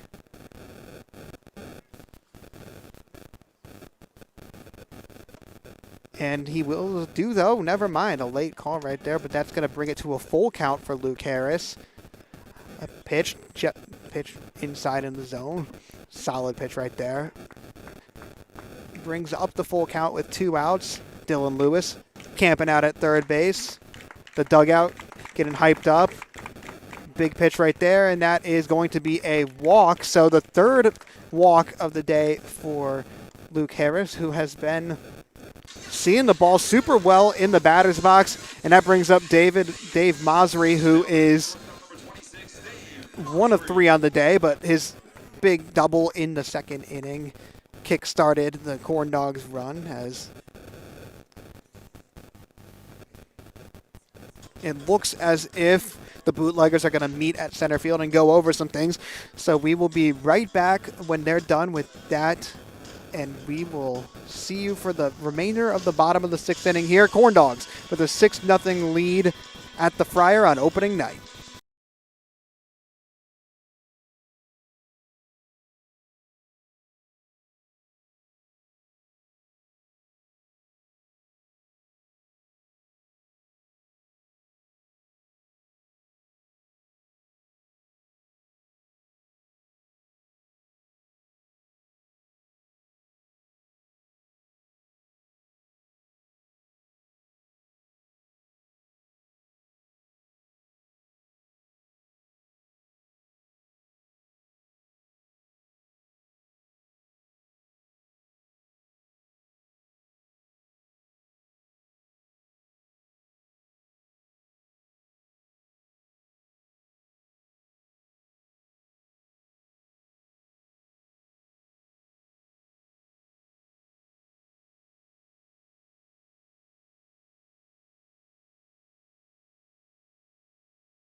All right, we're back in action here in the bottom of the 6th inning. Corndogs with a 10-0 lead still, and a pitching change made by the Bootleggers, bringing in number 7 Dallas Allen onto the mound. Has a lot of work cut out for him here. Runners on the corners. And Masri up at the plate. That one is fouled back into the netting. Bringing up an 0-1 count here. 2 outs for Allen, looking to just get out of this inning and avoid any further damage, but Masri went a big double early in the game that kind of set this Corndogs offense in motion. As we have a stoppage here, it looks like something regarding the umpire perhaps. Can't see it from this vantage point.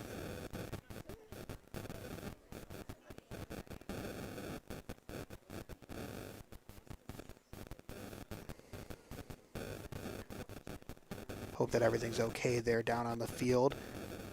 I'll give you the update as soon as possible.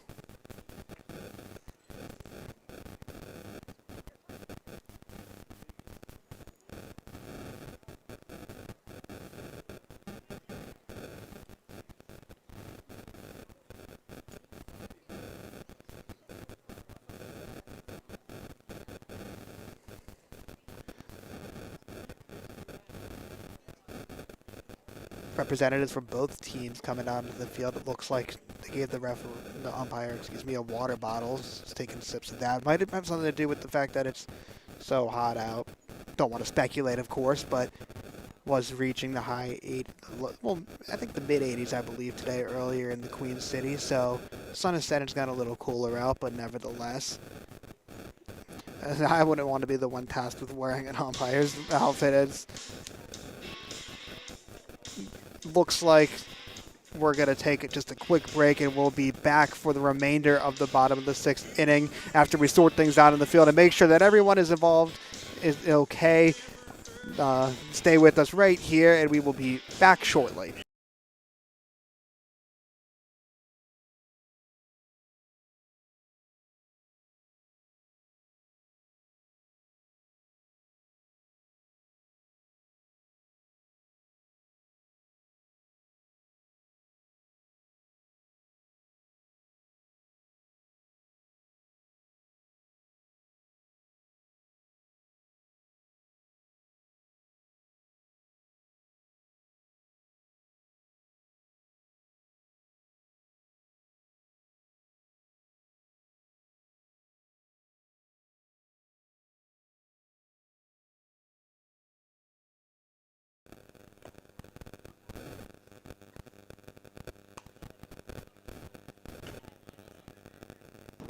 All right, welcome back. Just had to make sure that everyone was A-okay, and it looks like that's the case.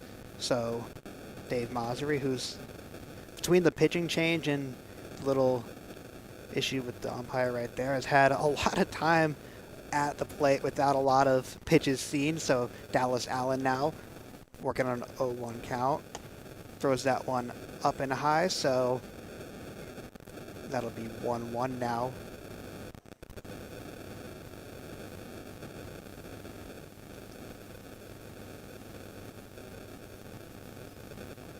That one goes low and into the dirt.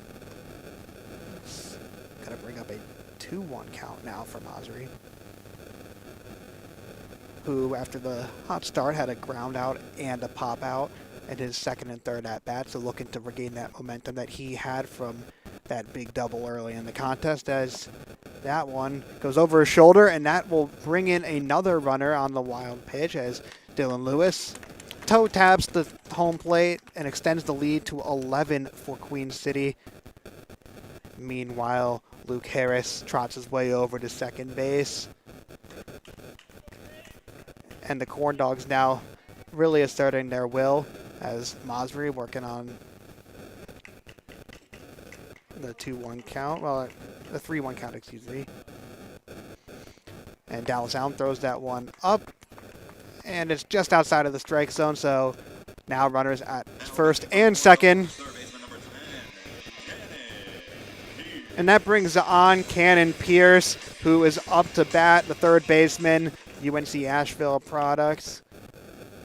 Has already reached first base twice today with 2 singles, so a solid outing from Pierce.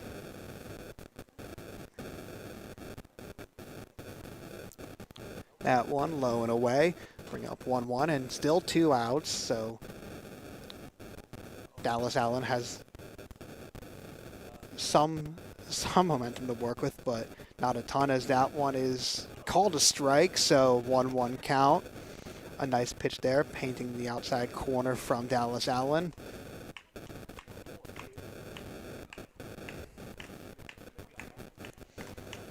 Cannon Pierce now the lefty.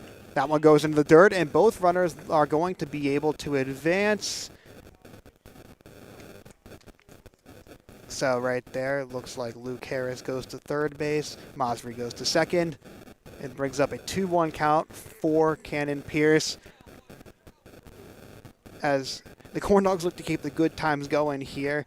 Meanwhile, the Bootleggers look to just live another day. And that one is high near the head of Pierce, as he has a chance now to load the bases again here if he takes another ball.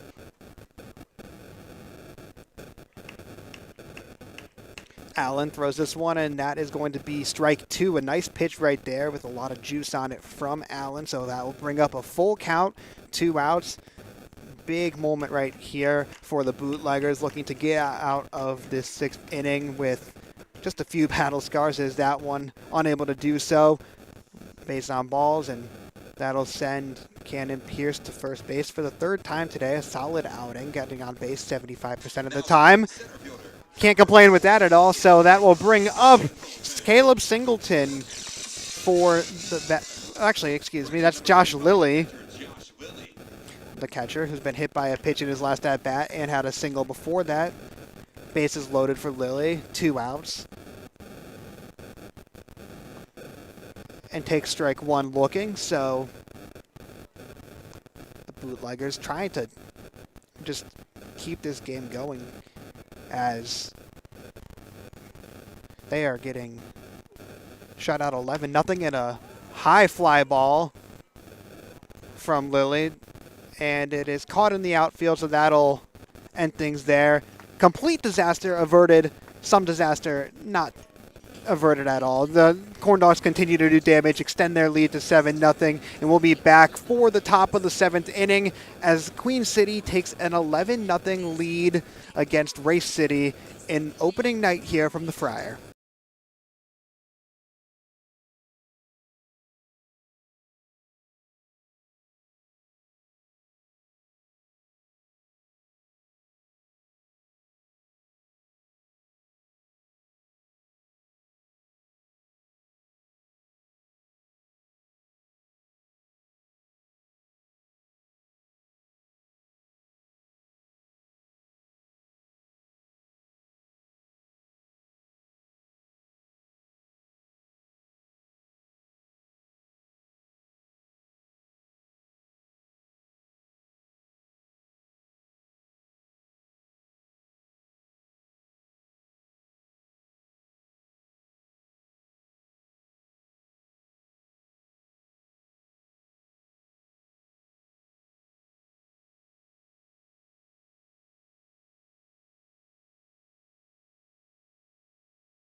Welcome back, everyone. We are here at the top of the 7th inning with a pitching change for the Corndogs.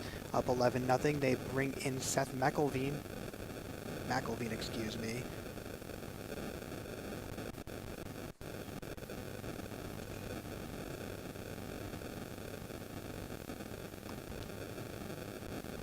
As that is a 2-0 count early in this one. Up at bat for the Bootleggers. That'll be number 5, Maddox Schoaf.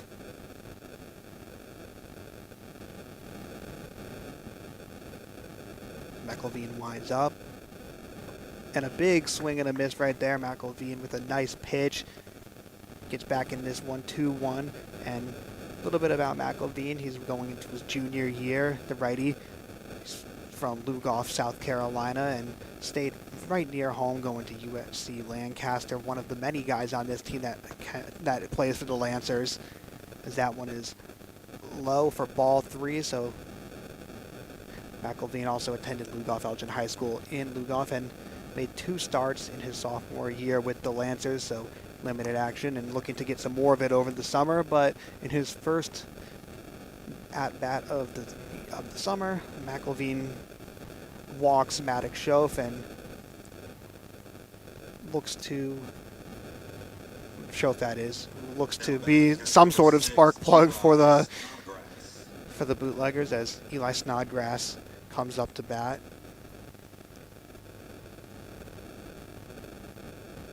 That one is low, and a nice play made by Lily, who's done some fine work behind the plate today for the Corndogs. As we mentioned earlier, Lily is in his career 98%. His percentage of fielding is 98%. As that one is over the right field fence, so bring up a 1-1 count. Eli Snodgrass with a nice rip at that one, unable to keep it fair though.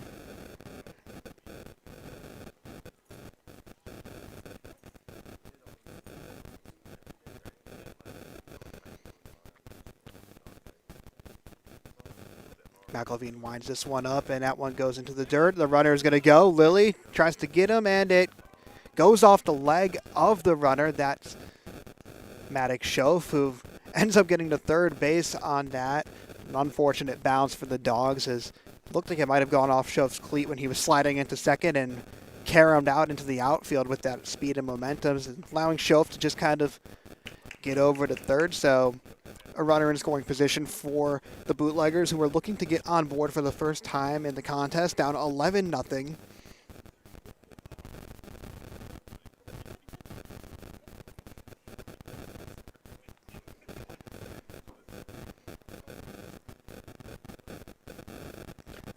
That's a high pitch, and Lily aware of Schoaf trying to pick anything off, and so that'll bring up a 3-1 count for McElveen, working against Snodgrass.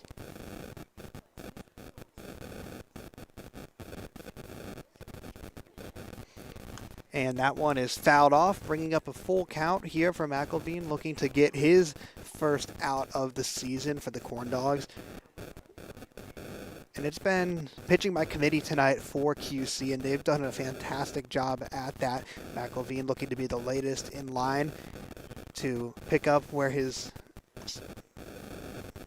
predecessor left off, but unable to do so right there. His second walk of the inning. Now runners on the corners with no outs. And that brings up number 22. And that is going to be Nick Powell. Powell's been playing third base for the Bootleggers tonight. And now he has some momentum to work with. Runners on the corners, as mentioned, no outs. We'll see if McElveen can bounce back from some back-to-back early walks here.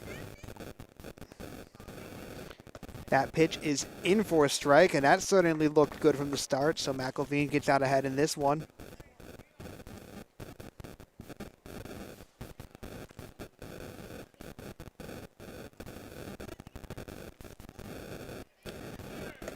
The runner, Lily, is he going to get there in time? And no, but then the runner goes home, so That's actually the first run of the game, and that's going to be Maddox Schoaf sending one in to get the Bootleggers on the board here.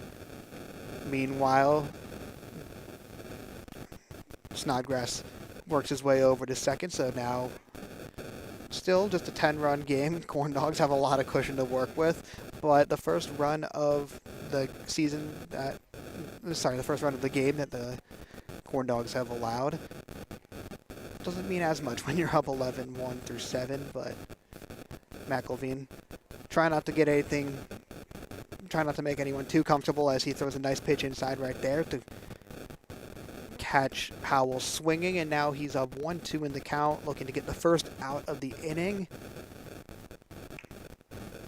McElveen loads this one up, and that one is fouled off, staying alive in the count.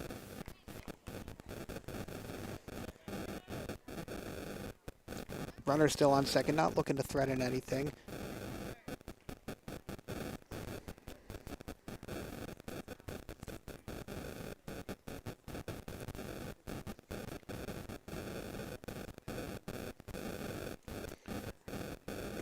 McElveen sends that one in for a looking strikeout, his first of the day and the season, as he didn't see action against the Hight-Toms earlier in the week.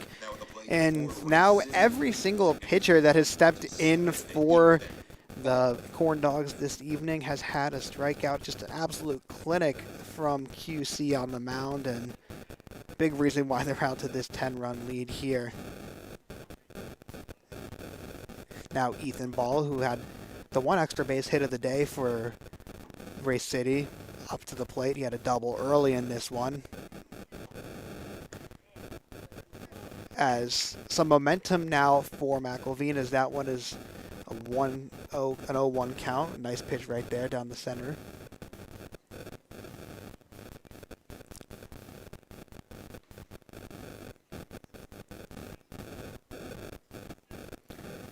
McElveen.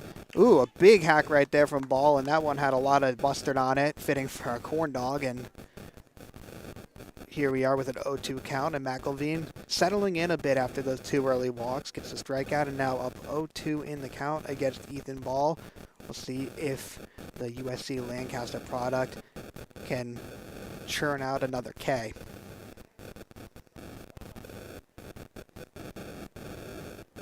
Ball calls time, so we'll have to wait a little bit longer. Now here we are, still just one out, runner on second base for the Bootleggers.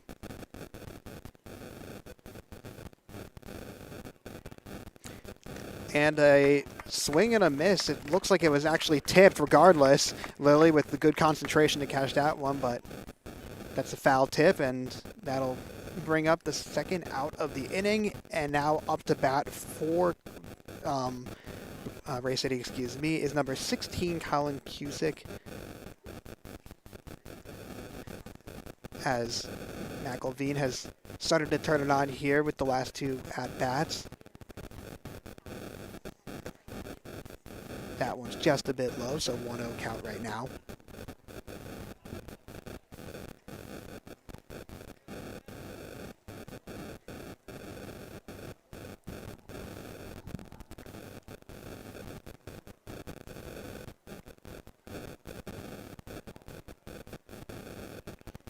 McElveen looks behind him. Let me call quick time. Back in action now, as Cusick looks to extend this inning in which the Bootleggers have gotten their first run of the game. It'll take a lot of work, might even take a miracle, but starts one bat at a time, and with the 2-2 count, Cusick looking to spark some sort of rally here from the Bootleggers, who have had their most successful inning to date this inning, and that one is going to be a check swing and a strike.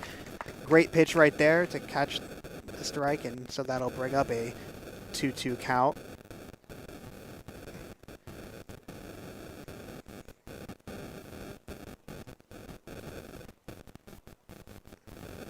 McElveen caught Cusick with the off speed right there after throwing some heaters earlier in the at-bat, and now McElvey looking to shut the door out, unable to do that.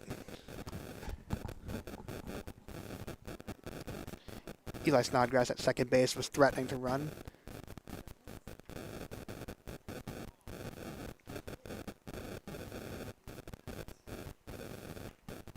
McElveen checks his 6. And the foul ball right there. They sent the runner, but that one goes behind, so Snodgrass will have to take the long walk back to second base as a full count is upon us. And with 2 outs, a full count, this is a big at-bat for the Bootleggers, but an even bigger pitch for the Corndogs as they can look to take their double-digit lead into the bottom of the 7th.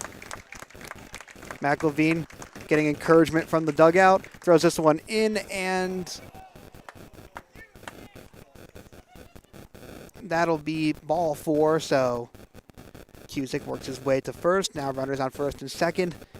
2 outs and a fresh at-bat for Bennett McCree. Now batting number 24, Bennett McCree.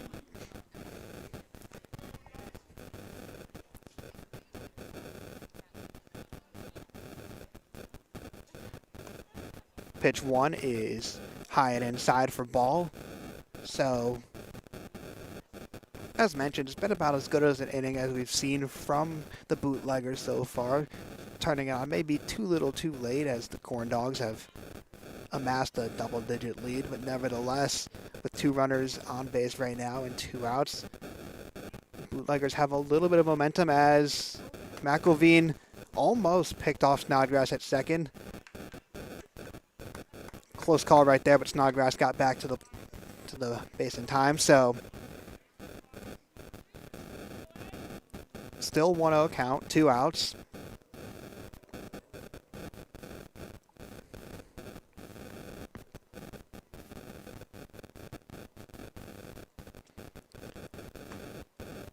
Ooh.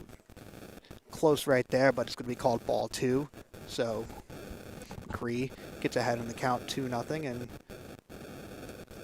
looking to extend this inning for the Bootleggers, who are based out of Mooresville. It's a little late in the broadcast to be clarifying. That is a strike 1 is thrown right there, but they're based out of the Mooresville area. Race City is not an actual real city. Sadly, sounds like it would be a fun city, but nevertheless, the Bootleggers made their way down from that region, and they'll be back here tomorrow for a rematch with the Corndogs, as that one is tipped foul. So both teams going to get to know each other pretty well in this weekend. Corndogs looking to go to 2-0 with this win, if they're able to hold on, of course. And then tomorrow at the same time, 7:04 Eastern Time, the Bootleggers come back to Charlotte-Ladden, come back to the Friar, and attempt to possibly, or likely even the series with the Corndogs, as we're back to a full count, runners on first and second, and McElveen has been in some tight at-bats, and this is certainly one of them. Another opportunity for the sophomore to, well, the junior now, excuse me, from the South Carolina native to put his imprint on this game and send the Corndogs to the bottom of the 7th with some momentum, as that one is swung at right back to McElveen, and he tosses it to Budnick at first base. That closes out the inning. It's 11-1 lead for Queen City as they take it to the bottom of the 7th. All right, fans, it is now time for the 7th inning stretch. Stand up, move around, stretch, and we sing things here a cappella style. So join me. And now, Take me out as we'll keep it with you, as the fans are going to be singing "Take Me Out to the Ball Game" right now. I had to do that. To the ball game. Take me out with the crowd. That's you. I don't care if I never get back, so let's root for the Corndogs. If they don't win, it's a shame. Take it away.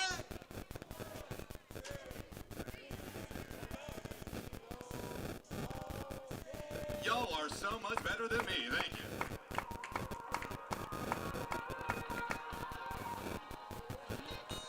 time for the Swifties to show out.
And now batting for the Corndogs. We are back in action from the bottom of the 7th inning, and we have a pitching change and a batting change. So for the Bootleggers on the mound, we have Gavin Rabb in the game, and for the Corndogs, we have Harrison Boutelet batting. Got some action last game, started at catcher, and now he's in as a hitter as he takes pitch 1 for a strike. And kind of surprised it took this long for the Corndogs to make a little bit of a change to the batting lineup, given the success that they've had. But nevertheless, we are with Boutelet as he goes for his first at-bat of the day and takes a big swing at that one.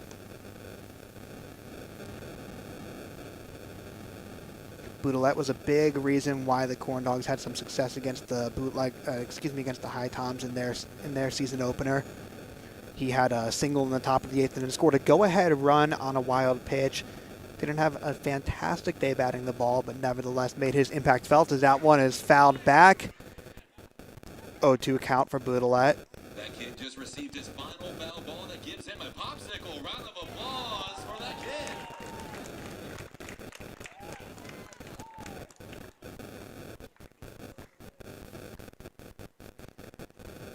A little bit of cheers from the fans as the kid gets a free popsicle from a foul ball as Boutelet takes that one for strike 3. Caught it looking.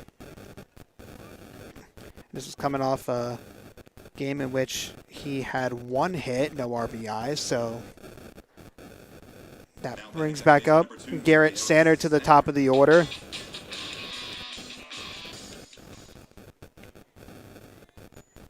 Sander thus far has gotten 2 singles and a base on ball as well as a strikeout, so pretty successful day in the office for the leadoff batter for the Dogs, looking to stay hot or find some continued success here in the bottom of the 7th inning.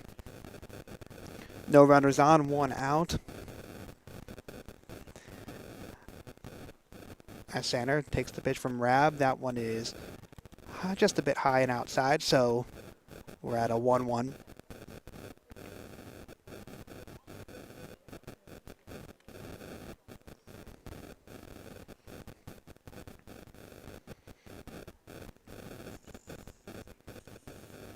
That one way outside, so that'll make it 2-1 now. Sander, who is very successful, who's found very much a ton of success, in the first 2 games of the season, been one of the standout players for the Dogs in their first pair of games as he makes a big hack at that one. And will it stay fair? No, it's not. Just goes foul, so that'll bring up 2-2 as Sander was flirting with a little pop fly right there into the outfield.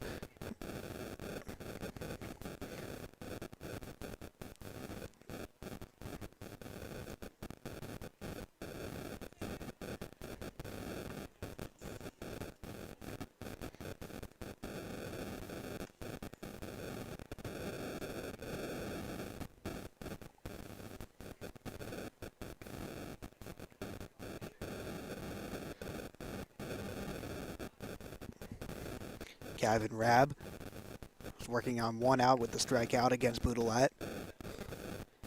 Fresh into the game for the Bootleggers and gets his second strikeout of the inning right there. So a nice start for Rabb as he goes 2 up, 2 down with back-to-back Ks.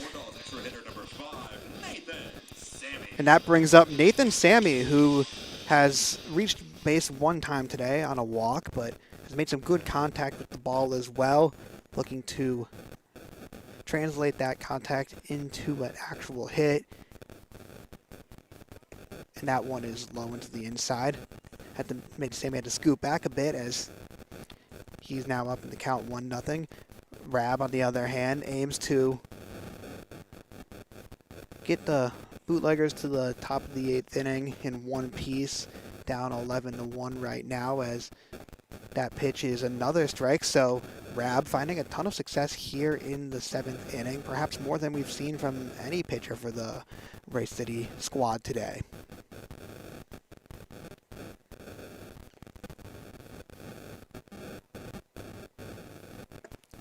And that's another strike. So after a disastrous first 6 innings on defense for the Bootleggers, they are 1 strike away from going 3 up, 3 down against the top of the order for the Corndogs. So Rabb certainly dealing right here.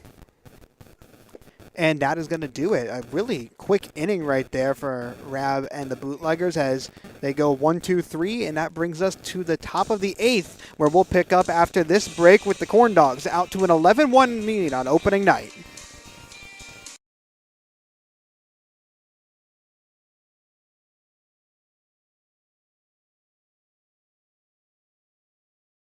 City Corndogs 11. Well, actually, excuse me. I thought that they would end it at the top of. The mercy rule is, excuse us, it's after 7 innings. I guess the 7 innings have to be complete. But nevertheless, with that strikeout, even though it was the bottom of the inning, your Queen City Corndogs pick up their first win of the season, their second win of their season, their first conference win of the season. And a rematch between these two teams will happen tomorrow at the same exact time, at the same exact stadium.